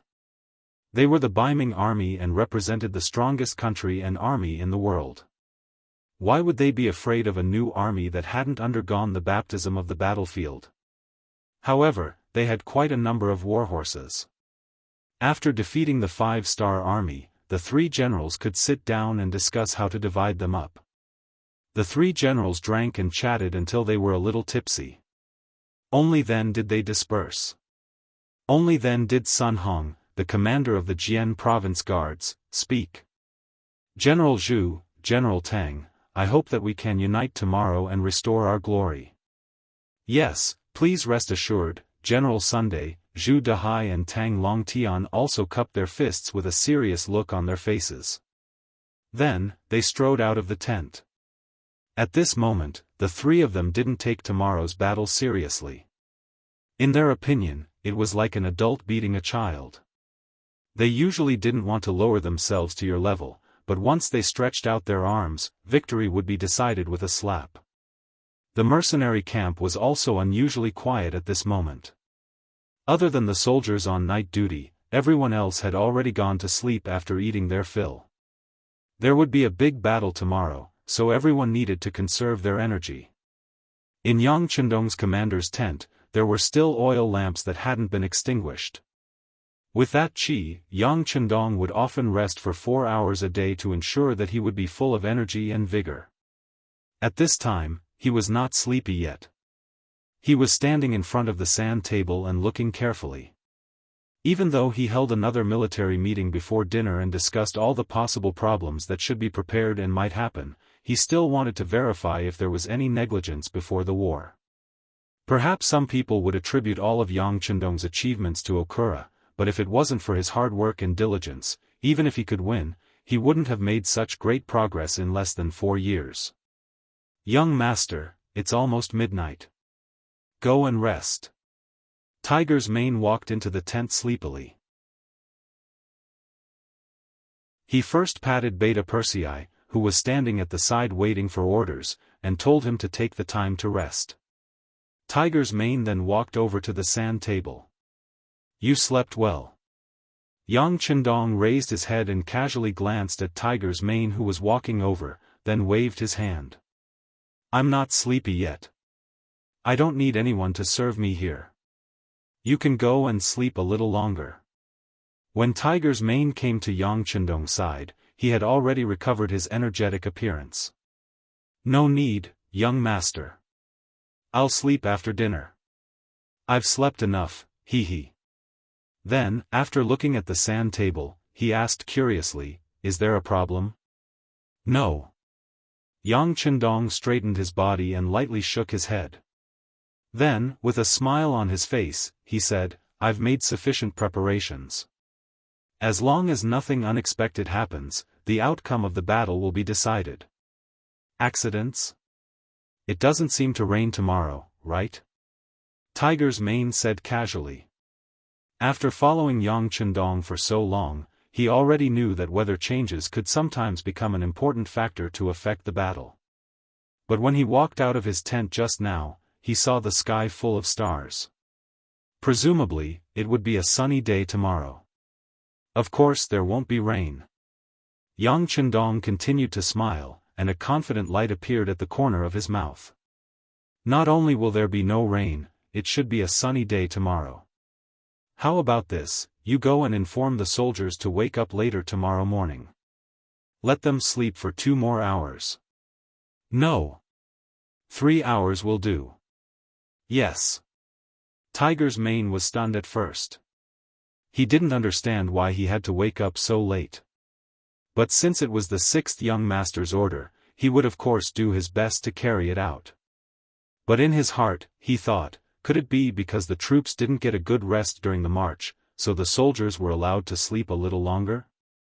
Actually, it wasn't just Tiger's Mane who thought this. The next morning, the other soldiers who woke up 3 hours later than usual all had the same thought. They slept for about 10 hours. Everyone was full of energy and didn't feel tired at all. The sixth young master felt sorry for them, but he didn't know that Yang Chendong had his reasons for doing this. The 10,000 soldiers of the Northern Bright Guards had indeed woken up very early in the morning. In fact, they were all woken up before the sky was completely bright. Although some of them didn't get enough sleep and were a little dissatisfied, when they thought about how the 5-star army had already appeared in front of them, even if they didn't take the initiative to attack, they would still fight back. In other words, there was bound to be a big battle today. Since that was the case, it didn't matter if they slept a little less. It wasn't just the soldiers. Even the commanding generals, Sun Hong, Zhu Dehai, and Tang Longtian, woke up an hour earlier than usual. Afterwards, they started a fire to cook, put on their armor, and brought out their war horses. They were all ready for battle. The sky gradually brightened and the sun began to rise. Under the cloudless sky, it indicated that today would be a sunny day. Hee, the weather is good, but I don't know if the 5-star army's mood is good too. Sun Hong, who had already mounted his warhorse, looked at Zhu Dehai and Tang Longtian and laughed heartily. He had a relaxed expression on his face. The two generals naturally laughed along. At this moment, they seemed to have already seen a large number of war horses being captured by them, and the scene of them achieving great military merits. Reporting, the 5-star army has begun to move. A troop of nearly 2,000 cavalry has already left their camp and is slowly approaching us. They are currently about 18 miles away from us. A scout rode his horse to the front of the three generals and quickly jumped off his horse and knelt on the ground as he reported. Are you going to make a move now? Good, scout again. Hearing that the 5-star army was indeed going to attack, Sun Hong didn't think much of it. Everything was within their expectations. The three generals had already reached a consensus. Since the 5-star army had arrived at the Liao River, if they wanted to cross, they would have to face them. At that time, they would only have two choices, attack or defend. However, if they only defended, they wouldn't be able to get supplies for a long time. Thus, attacking was the most likely option. Now that they heard that the other party had sent out close to 2,000 cavalry, they naturally wouldn't panic. On the contrary, they were somewhat dissatisfied with the fact that they only sent out 2,000 soldiers. With such a small number, it wasn't even enough to fill the gaps between their teeth. The scout obeyed the order and turned around to scout again. After the time it took for an incense stick to burn, another scout returned and reported that the 5-star army's cavalry was only 12 miles away from them.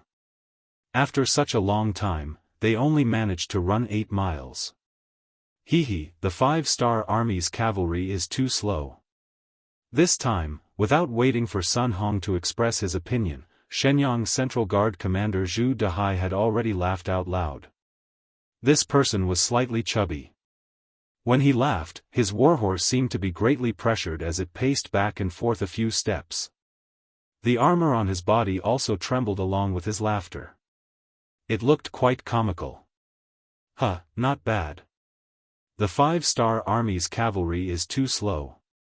It seems like there's nothing to worry about. Sun Hong laughed and nodded. At this moment, he was even more confident in this battle. After hearing Commander Sun Hong and Commander Zhu Dehai's words, the other Jianghu and Baihu commanders beside them all nodded. The commander of the Jianzhou Left Guard, Tang Longtian, directly shouted, "Inform the soldiers to be alert and prepare to face the enemy." The Baiming City Guard soldiers who were originally standing by the river lazily were all alerted by their superiors. Some of them held large swords, some of them held shields, some of them held bows and arrows, some of them held spears, and some of them prepared barricades. They all began to move. They were only waiting for the 5-star Army's cavalry to appear so that they could teach them a lesson. 20 miles away, in the 5-star Army's camp, the soldiers had a good night's sleep. After eating a nutritious breakfast, they began to wait for the order to march. In the command tent, after waiting for the regimental and battalion-level officers to walk in one by one, they stood in 2 rows and looked at Yang Chendong, who was sitting at the head of the table. After looking at each officer, Yang Chendong, who was originally serious, suddenly smiled and explained, "The plan has changed. The time of the attack has been extended to 2 hours, but I don't know if everyone is ready now." Reporting to the 6th young master, "The preparations are complete. We can attack at any time." The officers were full of energy as they spoke. "Good." Influenced by his words, Yang Chendong nodded his head in satisfaction. Then, he looked at Su Yunsheng, the commander of the reconnaissance battalion, and asked, "How are the Bugs, Northern Ming cavalry scouts, being dealt with? Have the 1st and 2nd regiments set off according to the plan?" Su Yunsheng, who was called, stood up straight and raised his head. He was full of energy as he said, reporting to the 6th young master, 32 Baiming were killed an hour ago. Commander Wu and Political Commissar Chen have already set off according to the plan. They should arrive at the designated location in 2 hours and launch the attack. Beautiful. Yang Chendong snapped his fingers and looked at Su Yunsheng. "The reconnaissance battalion did a good job. After this mission is completed, you will be the first to receive the credit. Now, I have another mission for you. You can take care of the 600 cavalry soldiers that are tailing us."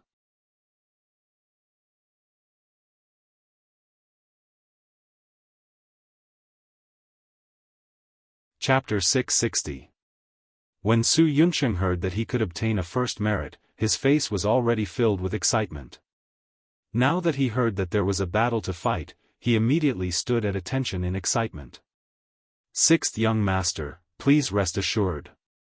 I will definitely complete the mission." With regards to Su Yunsheng, Yang Chendong was still very reassured. Up until now, whenever a mission was given to him, there was not a single time where it was not completed well. Knowing that the Baiming cavalry behind him would not cause any trouble, his gaze once again fell on Zhui Feng and Lu Zhua. Then, he used an encouraging tone and said, "This time, the 3 divisions will only be cooperating in battle.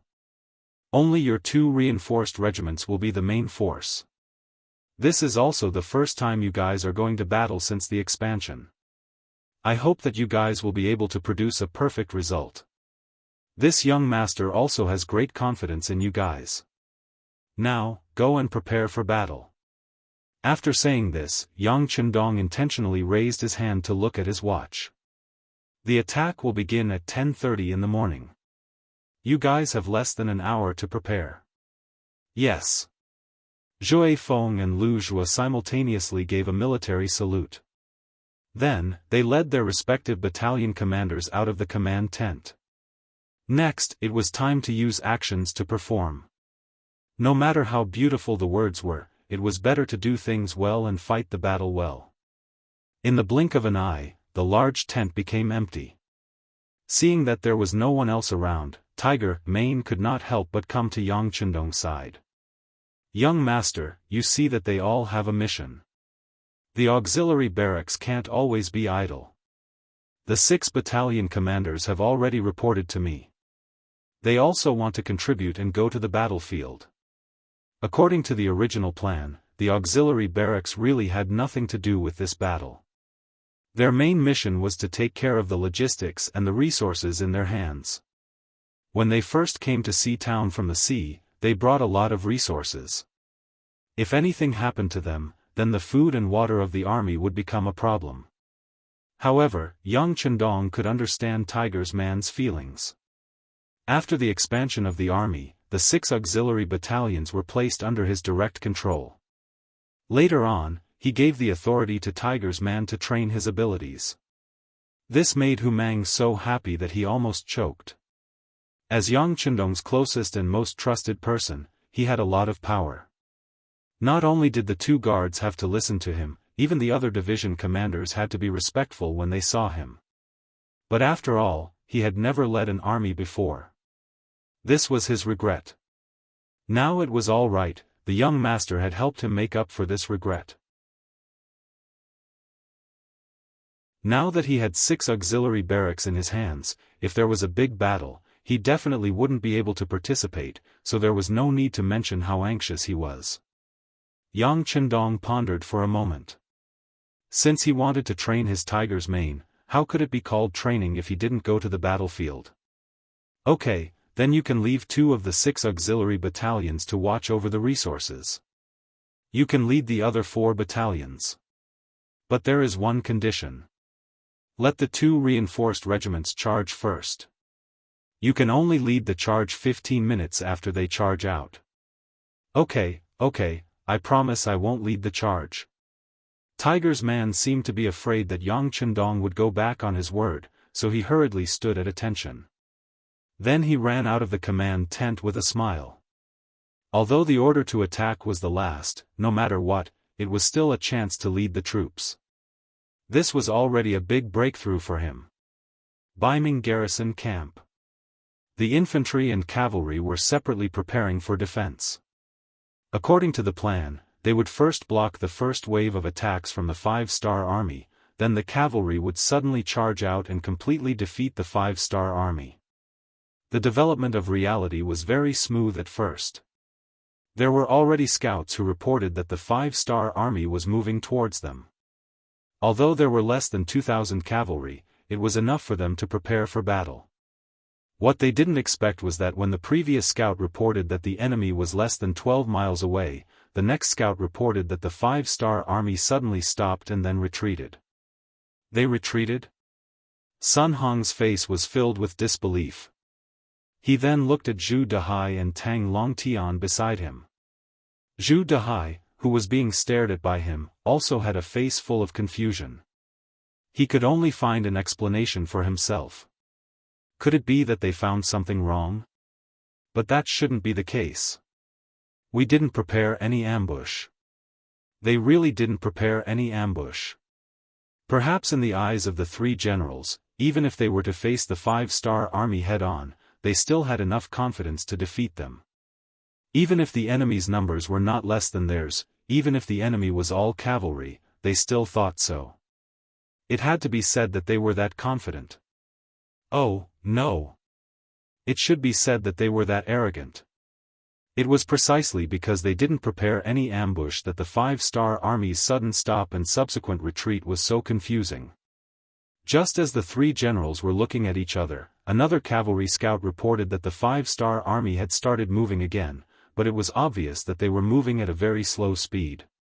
What are they doing? Sun Hong was confused. This kind of advance, stop, retreat, and advance again. Moreover, the speed of the advance was very slow. It was really out of his expectations. It had to be said that he had led troops for many years, but not to mention seeing this kind of fighting method, it was the first time he had even heard of it. General Sun, do you think they are afraid? That's why they. Tang Longtian, the commander of the Jianghu left guards, seemed to have suddenly thought of something and asked. After hearing Tang Longtian's explanation, Zhu Dehai, who was also at a loss, silently nodded his head. It seemed like this was a reasonable explanation. Otherwise, why would the enemy move forward and retreat in a completely different way from the norm on the battlefield? Sun Hong also believed that this was the result and immediately laughed out loud. Not bad, it seems like the enemy is really afraid. However, I believe that the general of the 5-star army is still very arrogant and wants to fight with us. Unfortunately, his soldiers are much smarter than him, so they are moving forward and retreating at the same time. Yes, it must be like this. If this is the case, victory is already on our side. Sun Hong was so happy and excited that Tang Longtian naturally laughed along with him. At the same time, he suggested an idea. General Sun, Why don't we take the opportunity to kill our way out and seize victory while the enemy is hesitating? Sigh, no rush, no rush. Let them be anxious and afraid for a while. After a while, the time will be more ripe. At that time, we will be able to achieve victory in one go. Ha ha ha. Sun Hong laughed towards the sky, full of confidence. His laughter caused the surrounding generals to laugh as well. It was obvious that everyone's thoughts were the same as Sun Hong's. Amidst the laughter, the 3rd Regiment of the 3rd Cold Front Division was slowly advancing 10 miles ahead. Under the leadership of their regiment commander Chun Yang, their marching speed was extremely slow. It was already slower than walking by 5 minutes. The 1st Battalion commander Lu Qing rode beside Chun Yang, who was wearing a black cloak, with an envious expression on his face. The cloak was indeed very cool. Wearing it would unknowingly make one look very cool. Unfortunately, the requirement was that only the regiment commander and above could wear a cloak.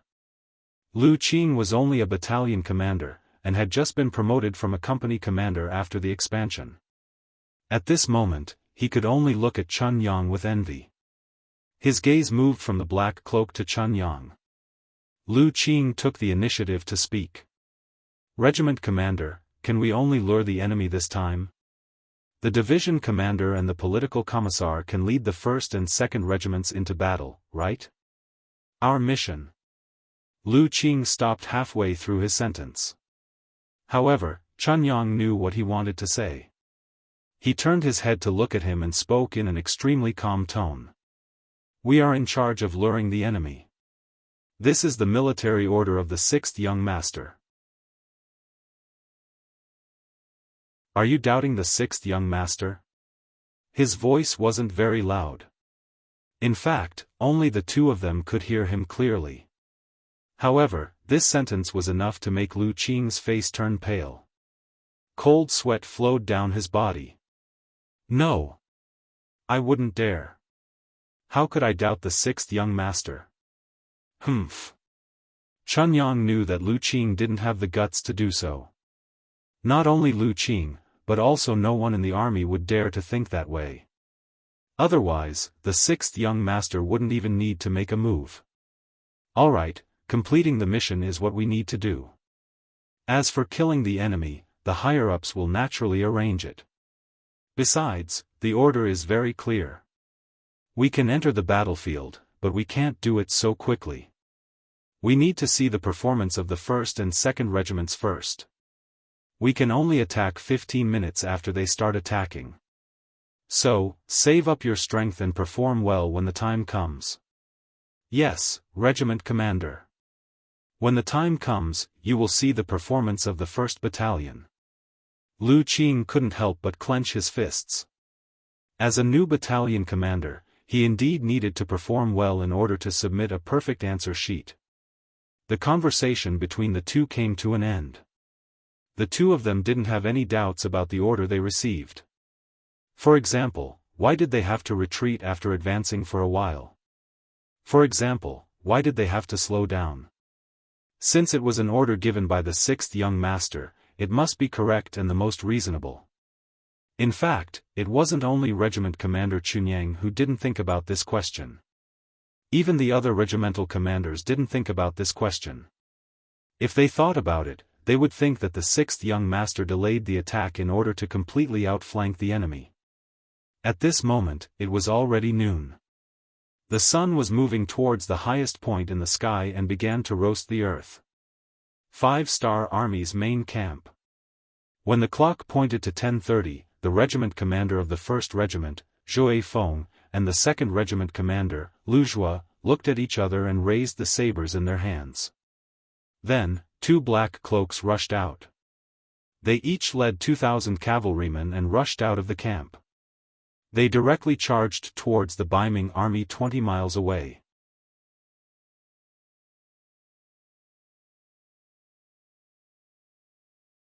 Chapter 661.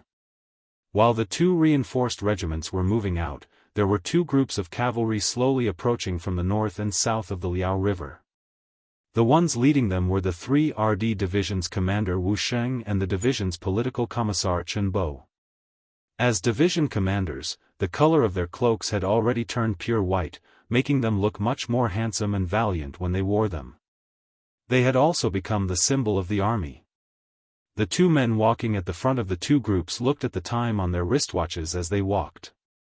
Thanks to the reconnaissance unit, they had excellent weapons that could kill enemies from hundreds of feet away. This allowed them to kill Baiming's scouts early on. Even when the 2 cavalry regiments arrived at the Liao River from the north and south, sealing off Baiming's left and right paths of retreat, the enemy still didn't notice. At this point, the first step of the mission was completed. The next step was to wait. When the 1st and 2nd reinforced regiments suddenly appeared, they would seize the opportunity to attack Baiming's army from the flanks. They would break through their defenses and cause chaos in their ranks. This would help the 1st and 2nd reinforced regiments gain control of the battle and obtain the final victory. In short, this time, they would play the supporting role and help the 1st and 2nd reinforced regiments complete the final attack. From this order alone, it could be seen that Yang Chendong had put a lot of thought into the 1st and 2nd reinforced regiments. In order to increase their combat strength, he actually made the entire 3rd Division play the role of supporting troops. The time for the final attack was getting closer and closer. Wu Sheng led the 1st Regiment to the north, while Chen Bo led the 2nd Regiment to the south. They had completely surrounded the Baiming army. Right at this moment, the ground began to tremble. The experienced cavalry knew that this was caused by a large group of cavalry approaching. At the front of the battlefield, Zhou Feng and Lu Jue each led a reinforced regiment and rushed over. During this time, they overtook the 3 RD Division's 3rd Regiment that was in charge of attracting the enemy's attention. Then, without stopping, they rushed towards Baiming's main camp. In the center of Baiming's army, Sun Hong and the other generals also felt the ground tremble. The scouts in charge of gathering information also returned and reported that there were at least 4,000 to 5,000 5-star army cavalry rapidly approaching them. A great battle was on the verge of breaking out. It was inevitable. Sun Hongan sat on the horse without any panic. All of this was part of his plan. After all, in a battle between 2 armies, there would always be one side that would charge first. General Zhu, when the battle starts, please lead 2,000 infantrymen to attack the enemy from the left. This general will lead 2,000 cavalrymen to attack the enemy from the right. I'll have to trouble General Tang to take charge of the middle corps. Are you all okay with that? Sun Hong glanced left and right before his gaze landed on Generals Zhu Dehai and Tang Longtian. Even though Sun Hong's position was the highest among them, the commander of the Jian Province Guards, a major 3rd-rank existence, while the other 2 were minor 3rd-rank and major 4th-rank military officials, both of them far inferior to him. But after all, they were not from the same institution. They could choose to listen to his arrangements, or they could choose to act on their own. This was the reason why he was so polite. Understood. Fortunately, before the great battle, the 3 of them had already sat down together to discuss tactics and tactics. They agreed that Sun Hong would be the leader, so now, there naturally wouldn't be any problems. They cupped their fists and agreed. Very good. Then have the infantrymen make preparations to intercept the warhorses. We have to stop them no matter what. Let these cavalrymen know just how insignificant their strength is when facing our Baiming's army, just how small their strength is, and just how small their strength is. Meanwhile, with only one person blocking their first wave of attacks, the other side are all new recruits, so their morale will definitely take a hit. They won't be far from becoming a defeated army. Sun Hong's face was full of high spirits. This time, they couldn't head to the front lines to fight Walla to the death, so they would just display their skills by the Liao River. After Sun Hong's voice fell, General Tang Longtian, who was in charge of commanding the infantrymen, immediately pulled out his sword and pointed it to the sky. He shouted loudly, "So infantrymen, listen to my orders and prepare for battle. A deafening sound began to ring out continuously. 1,000 shield-wielding soldiers with iron shields gathered in the center of the battlefield. From afar, they looked like a black flood of steel, forming an iron wall, blocking the path of the 5-star army's cavalrymen. In front of this black iron wall, there were 1,000 Baiming soldiers setting up stakes and other objects. Behind the black iron wall, 1,000 archers also stood in rows, holding strong bows in their hands and carrying quivers of arrows on their backs. They looked like they were ready to draw their bows and shoot at any time to attack the 5-star army's cavalrymen. On both sides of the black iron wall, there were northern Ming soldiers armed with large sabers and long spears. Their mission was to charge forward like a dog that had seen a bone once an enemy fell off their horse and cut them into pieces in the shortest time possible. This was the formation used by Baiming infantrymen against cavalrymen. It was imitating the formation of the Southern Dynasty's founding emperor, Liu Yu. In the past, when facing the powerful Northern Wei cavalrymen, Liu Yu had 700 soldiers go ashore and the Yanhe River tribe set up hundreds of chariots to defend against the cavalrymen's charge. The two ends of the chariot formation were curved like a crescent moon. This was the formation that people loved to talk about. Because they didn't have chariots, the Baiming soldiers used stakes and shields to replace them. Although the effect might not be as good, as long as they could block the first charge of the 5-star army cavalry, they would be in a stalemate. The cavalry led by General Sun Hong and General Zhu Dehai would then surround them from both sides. In the end, they would ambush the enemy cavalry from all sides and kill them. It could be said that the Baiming soldiers had made sufficient preparations this time. They looked like they wanted to hold back the 5-star army. If the cavalrymen weren't prepared, once they entered the formation, it would be very difficult for them to escape. However, the problem was that the 5-star army's cavalrymen weren't prepared. The Baiming army's formation had already been set up. Sun Hong and Zhu Dehai each led 2,000 cavalrymen to surround the enemy from both sides. The vanguard of the 5-star army's cavalrymen could be seen with the naked eye. They were constantly approaching the center of the battlefield and were getting closer and closer to the Baiming army's archers. Kill! Kill with me! Zhou Feng took the lead. Just like his name, he became the vanguard of the charge. Even the 2nd Regiment's commander, Lu Zhua, was at least 200 meters away from him. Archers, get ready! Tang Longtian, who was in the middle of the formation, saw the enemy cavalrymen getting closer and closer.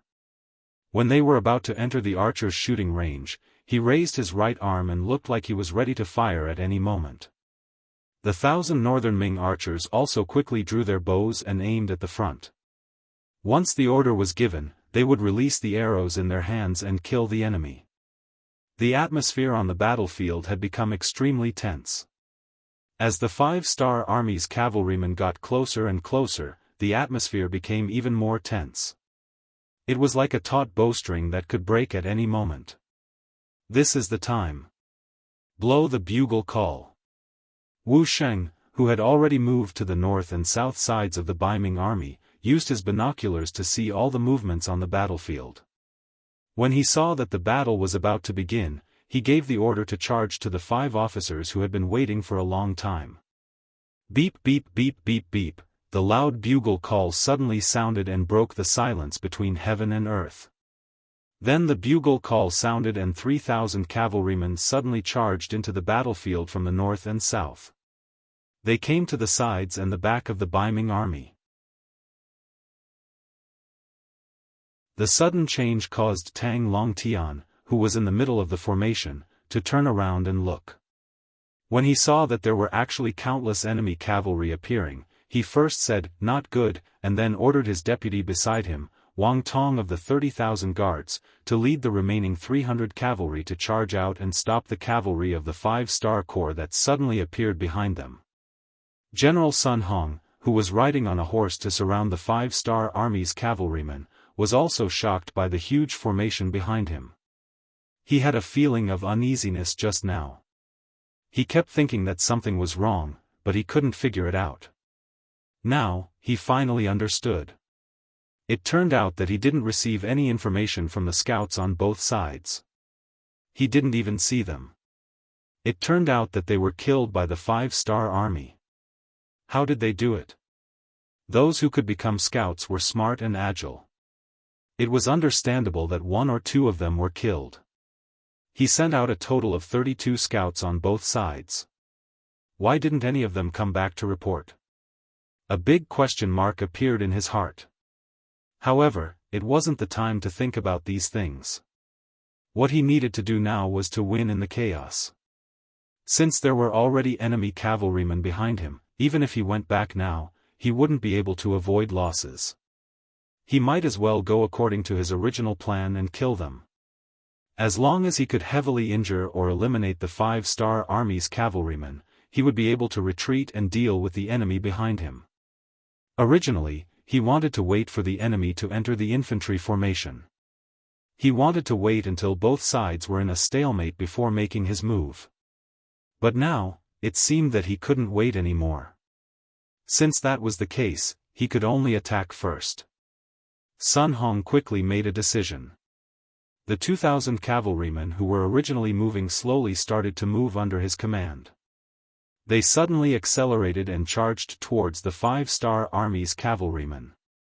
But just as they rushed forward, an even bigger problem appeared. Strong rays of sunlight shone into their eyes, causing them to close their eyes involuntarily. They couldn't even see what was happening in front of them. How could they fight this battle? Sun Hong was also unable to see the situation in front of him because of the strong sunlight. He couldn't help but think in his heart, could it be that even the heavens want to take care of the 5-star army? How could he have known that Yang Chendong intentionally launched his attack 4 hours later? The effect was finally revealed.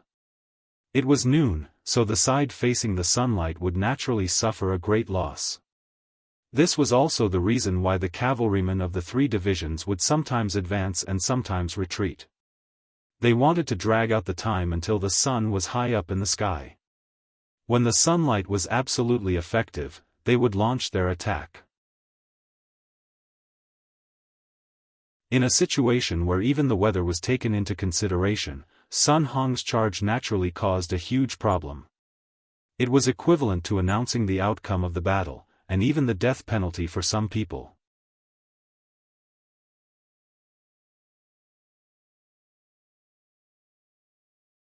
Chapter 662. Ah! The sun is too bright, I can't see anything. Not good, I can only ride with my head down. I can't see the situation in front of me. The cavalry below had only just sped up when all sorts of questions were sent back. As the main general, Sun Hong had a bad feeling in his heart.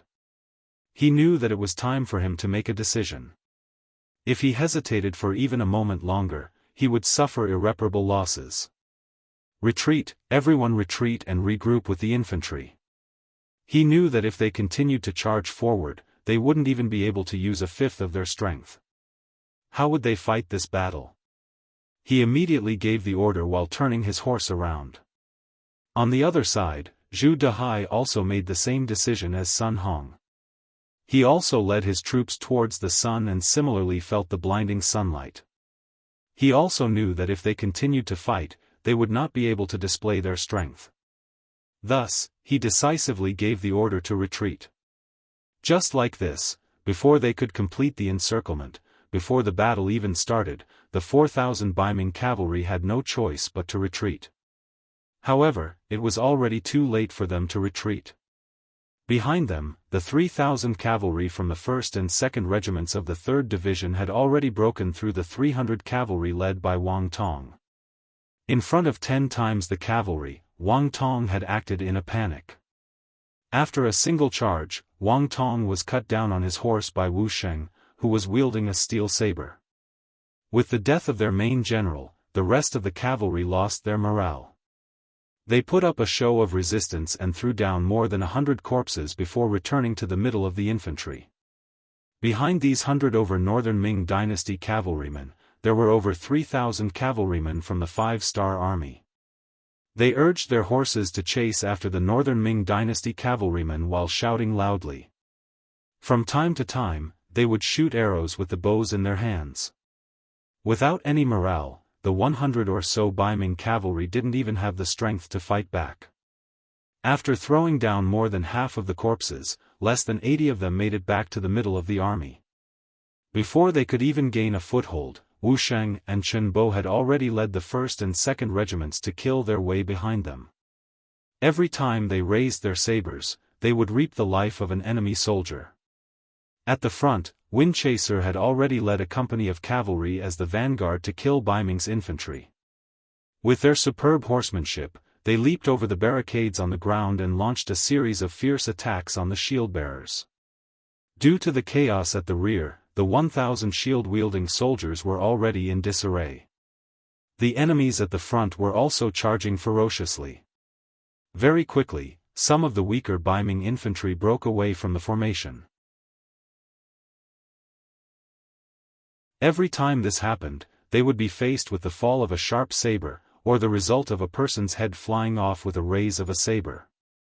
Following Zhui Feng's arrival, 1st Battalion Commander Deng Yu, 2nd Battalion Commander Gao Danhua, and 3rd Battalion Acting Battalion Commander Hu Lu's subordinates all followed behind.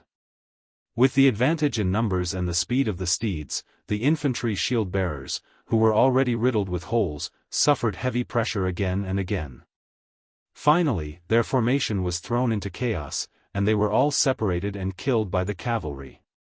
Regiment Commander Lu Zhua of the 2nd Reinforced Regiment also rushed over. Seeing that the enemy's infantry were already in disarray and that it was only a matter of time before they were defeated, he turned his spear and aimed it at Zhu Dehai's 2,000 cavalry that were still retreating.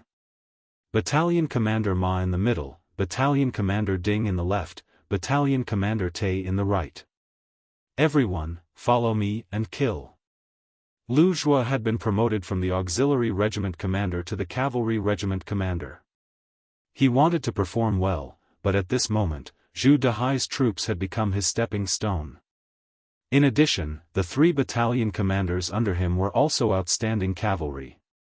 For example, 1st Battalion Commander Ma Xiongxan, 2nd Battalion Commander Ding Shan, and 3rd Battalion Acting Battalion Commander Te Mu, were all people who had interacted with war horses for many years. He was very confident in their strength. Now that he had the opportunity, he naturally wanted to use his cavalry to attack his cavalry. He wanted to see the strength of his cavalry regiment. Cavalry against infantry, and with the advantage in numbers, even if he won, there was nothing to brag about. However, when cavalry fought against cavalry, it would be a battle of swords and spears. It would depend on one's ability. The originally proud Ma Xiongxan and the others wanted to perform well. With Lu Zhua's order, it could be said that it was exactly what they wanted. Immediately, the 2,000 cavalry of the reinforced regiment quickly changed direction and went straight for Baiming Zhu Dehai's troops who were still retreating. Zhu Dehai, who was retreating, let out a sigh of relief. They didn't have to face the sun anymore. This allowed his cavalry to display their original strength. As the main commander, he had more confidence in his heart. However, before he could fully recover from his shock, a large number of cavalrymen appeared in front of them. This cavalry unit was wearing all kinds of clothing. From afar, there were Nuzan's clothing, Mongols' clothing, Han people's clothing, and even army green clothing. It could be said that there were all kinds of clothing.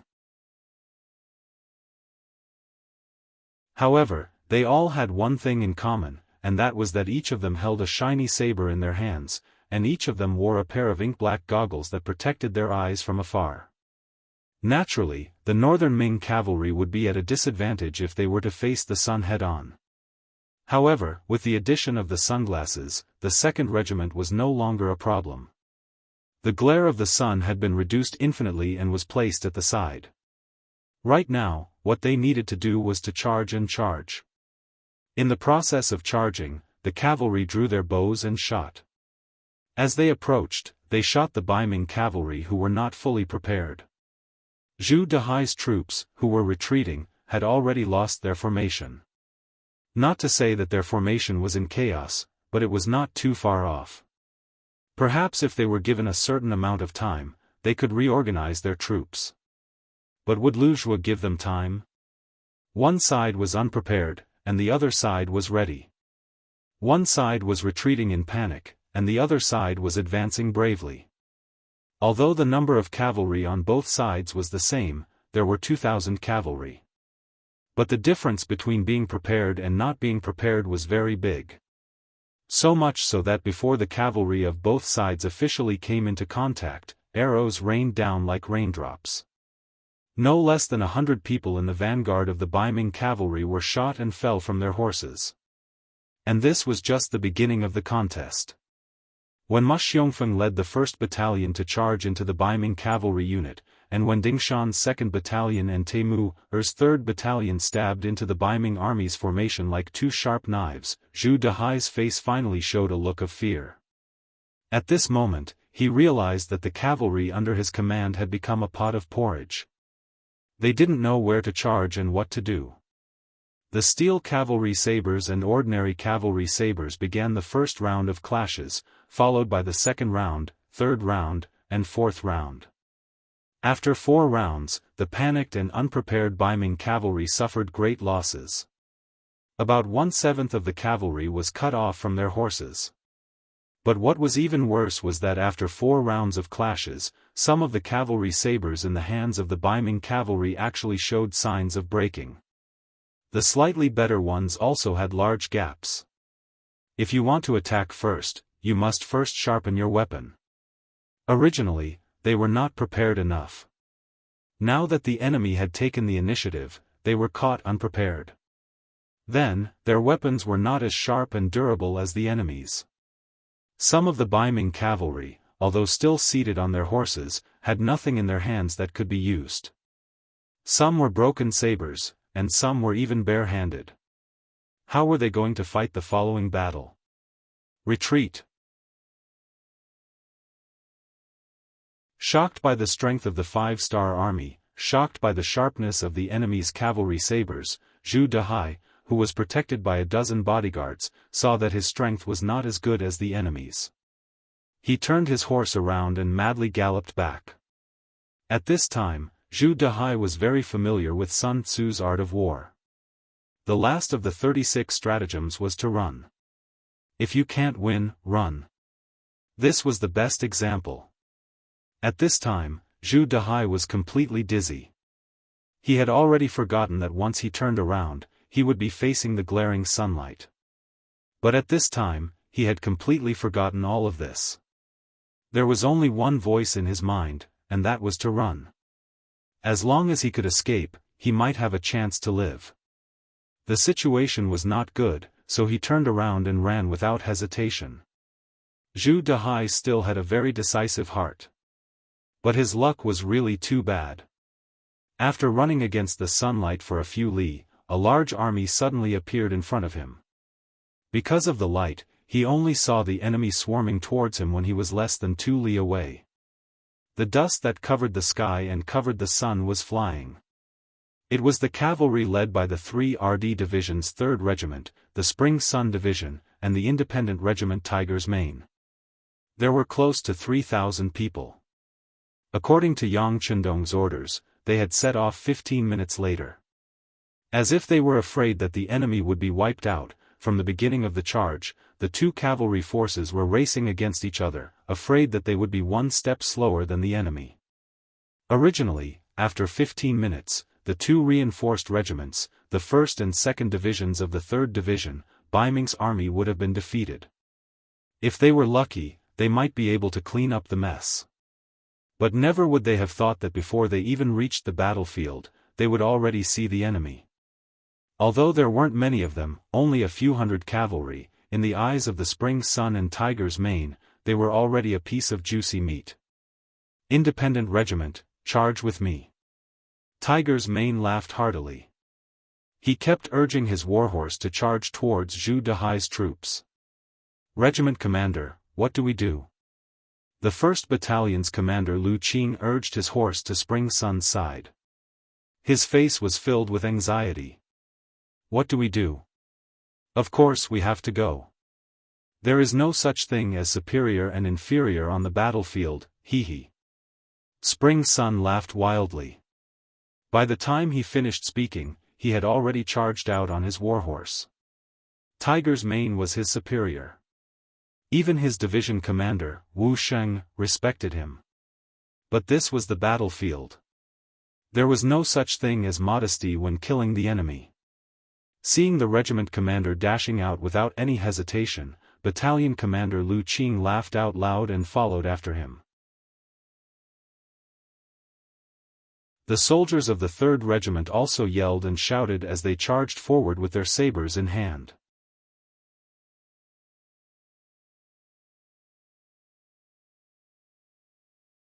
Chapter 663.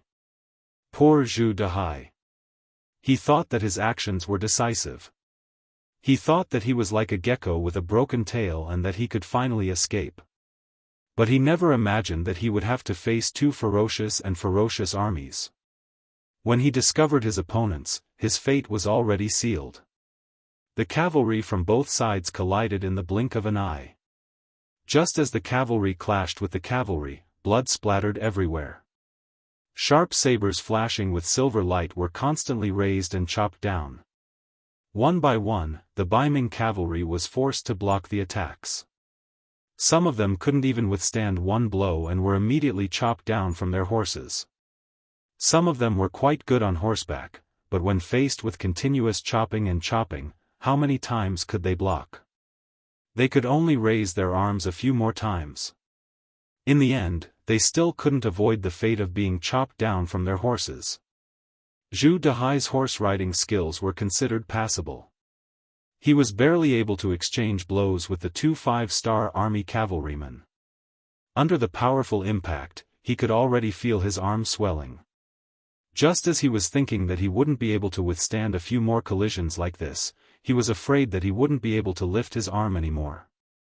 However, when their weapons collided for the 3rd time, a completely unexpected scene occurred. The saber in his hand actually broke into 2 pieces. How could this be? This scene caused Zhu Dehai's eyes to widen. The quality of the saber in his hand wasn't bad. How could it break after only 3 collisions? If he didn't even have a weapon, how could he fight? All kinds of thoughts flashed through his mind. Then, another cavalry from the 5-star army flew past them. Zhu Dehai reflexively raised his right arm to block the attack. But then, an intense pain spread from his arm to his entire body. Then, he stared in disbelief as his right arm was separated from his body. Fresh blood spurted out from his body and filled his eyes. His right arm was already gone. He didn't feel the pain because the saber in the hands of the 5-star army was too fast. It was so fast that he didn't even feel the pain before everything was over. And before he could cry out in shock, another cavalry from the 5-star army rode past him. This was a scene that he would never forget for the rest of his life. For the first time, he could clearly see his own back. That was the last thing he saw before his head flew high into the air. Then, there was only darkness, an endless and boundless darkness. The hundreds of Baiming cavalry that escaped were quickly disintegrated under 2 charges from the 5-star army. About 2/3 of them died in battle and 1/3 was taken captive. At the same time, the Baiming cavalry under General Sun Hong was also targeted by the reinforced cavalry regiment.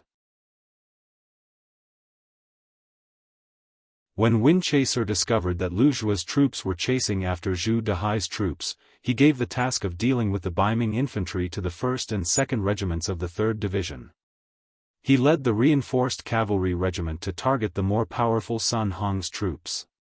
Using young Master Yang Chendong's words, 10,000 cavalry against 5,000 Baiming cavalry and 5,000 Baiming infantry. The battle hadn't even started yet, but the outcome had already been decided.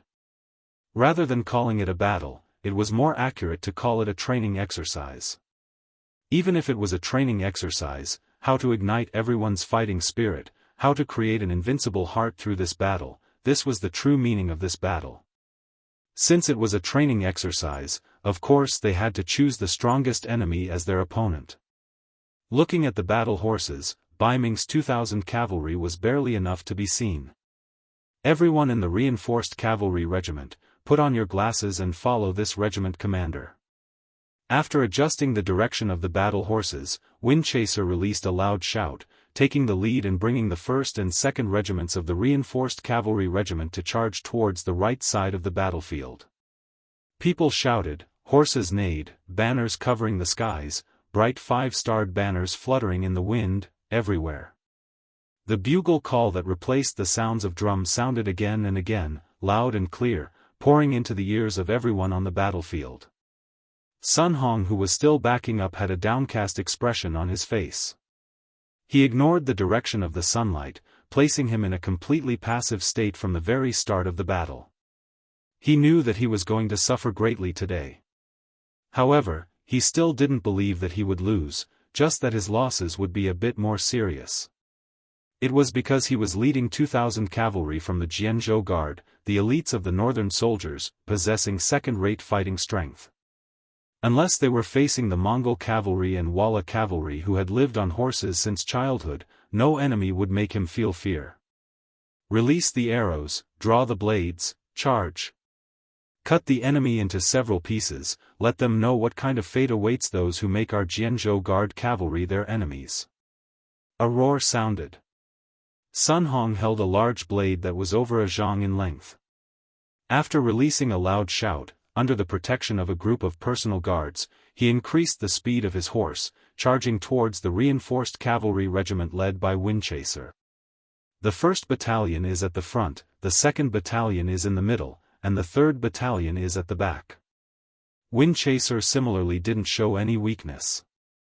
Brandishing the cavalry blade that flickered with cold radiance, after releasing a loud shout, he also took the lead and launched a fierce charge.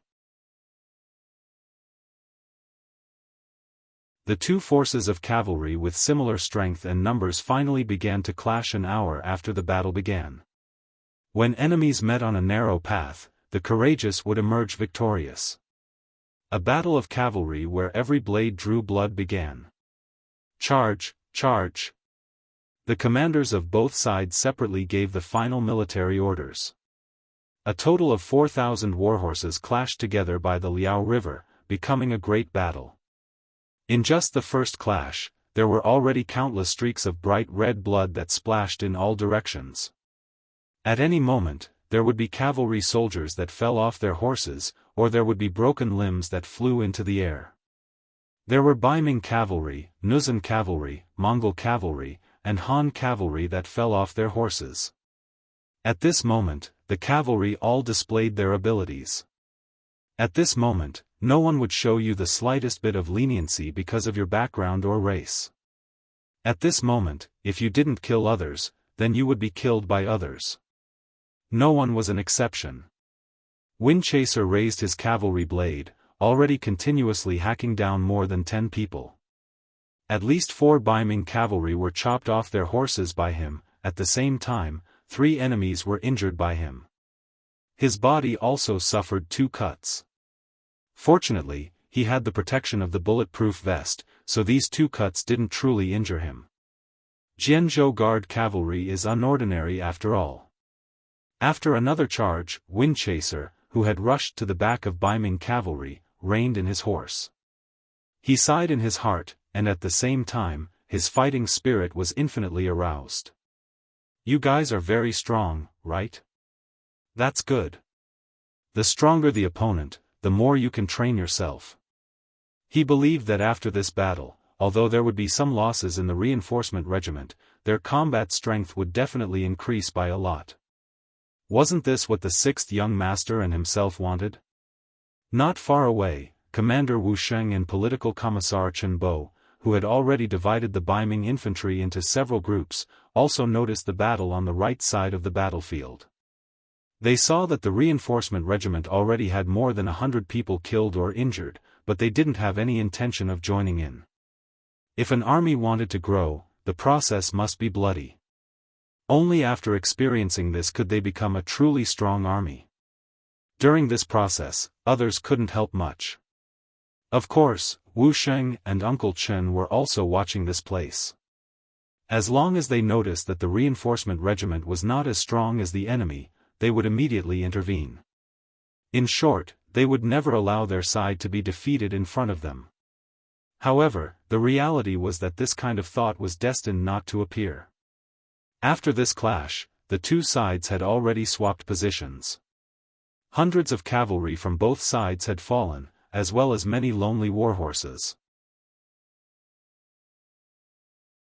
However, this didn't mean that the battle was over. It was just the beginning. After the two sides swapped positions, the dazzling sunlight once again shone on the faces of the Baiming cavalry. Sun Hong's expression was frighteningly dark. Just now, he had also displayed his might and killed at least 3 5-star army cavalry. At the same time, he also noticed that the enemy had something that could protect their eyes. He didn't know what it was called, but he knew that with that thing, they didn't seem to be afraid of the dazzling sunlight. The enemy had it, but he didn't. Now that he had to face the sunlight and attack, the disadvantage would uncontrollably appear. The cavalry of the Jianghu Guard seemed to be in danger. While Sun Hong was hesitating, the cavalry of the 5-star army cavalry on the opposite side once again charged over. It was still the 1st Battalion at the front, followed by the 2nd Battalion, and the 3rd Battalion at the back. Ma Xiangshan, the commander of the 1st Battalion, shouted loudly. Combined with the blood of the enemy that flew to his face when he killed the enemy just now, it made him look very scary at this moment. There was a feeling of a killing god that walked out of hell. Ma Xiangshan held the saber in his right hand and the reins in his left hand.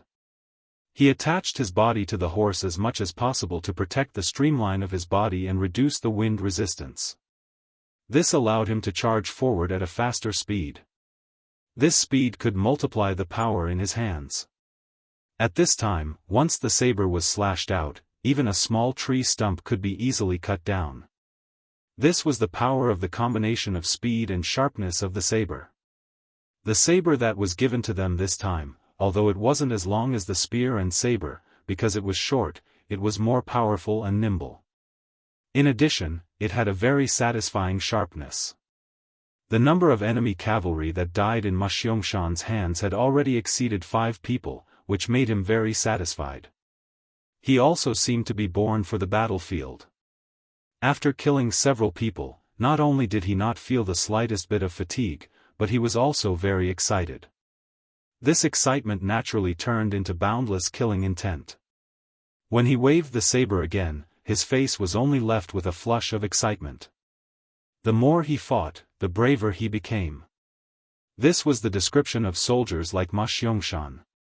Following Ma Xiangshan's loud shout, the soldiers of the 1st Battalion were also inspired and infected. They all shouted and rushed forward together with the battalion commander. From afar, he was like a sharp arrow that directly pierced into the ranks of the Baiming cavalry. You're tuning in to the Unparalleled SwordWill YouTube channel. Don't forget to subscribe and join us on this journey to catch the most captivating stories.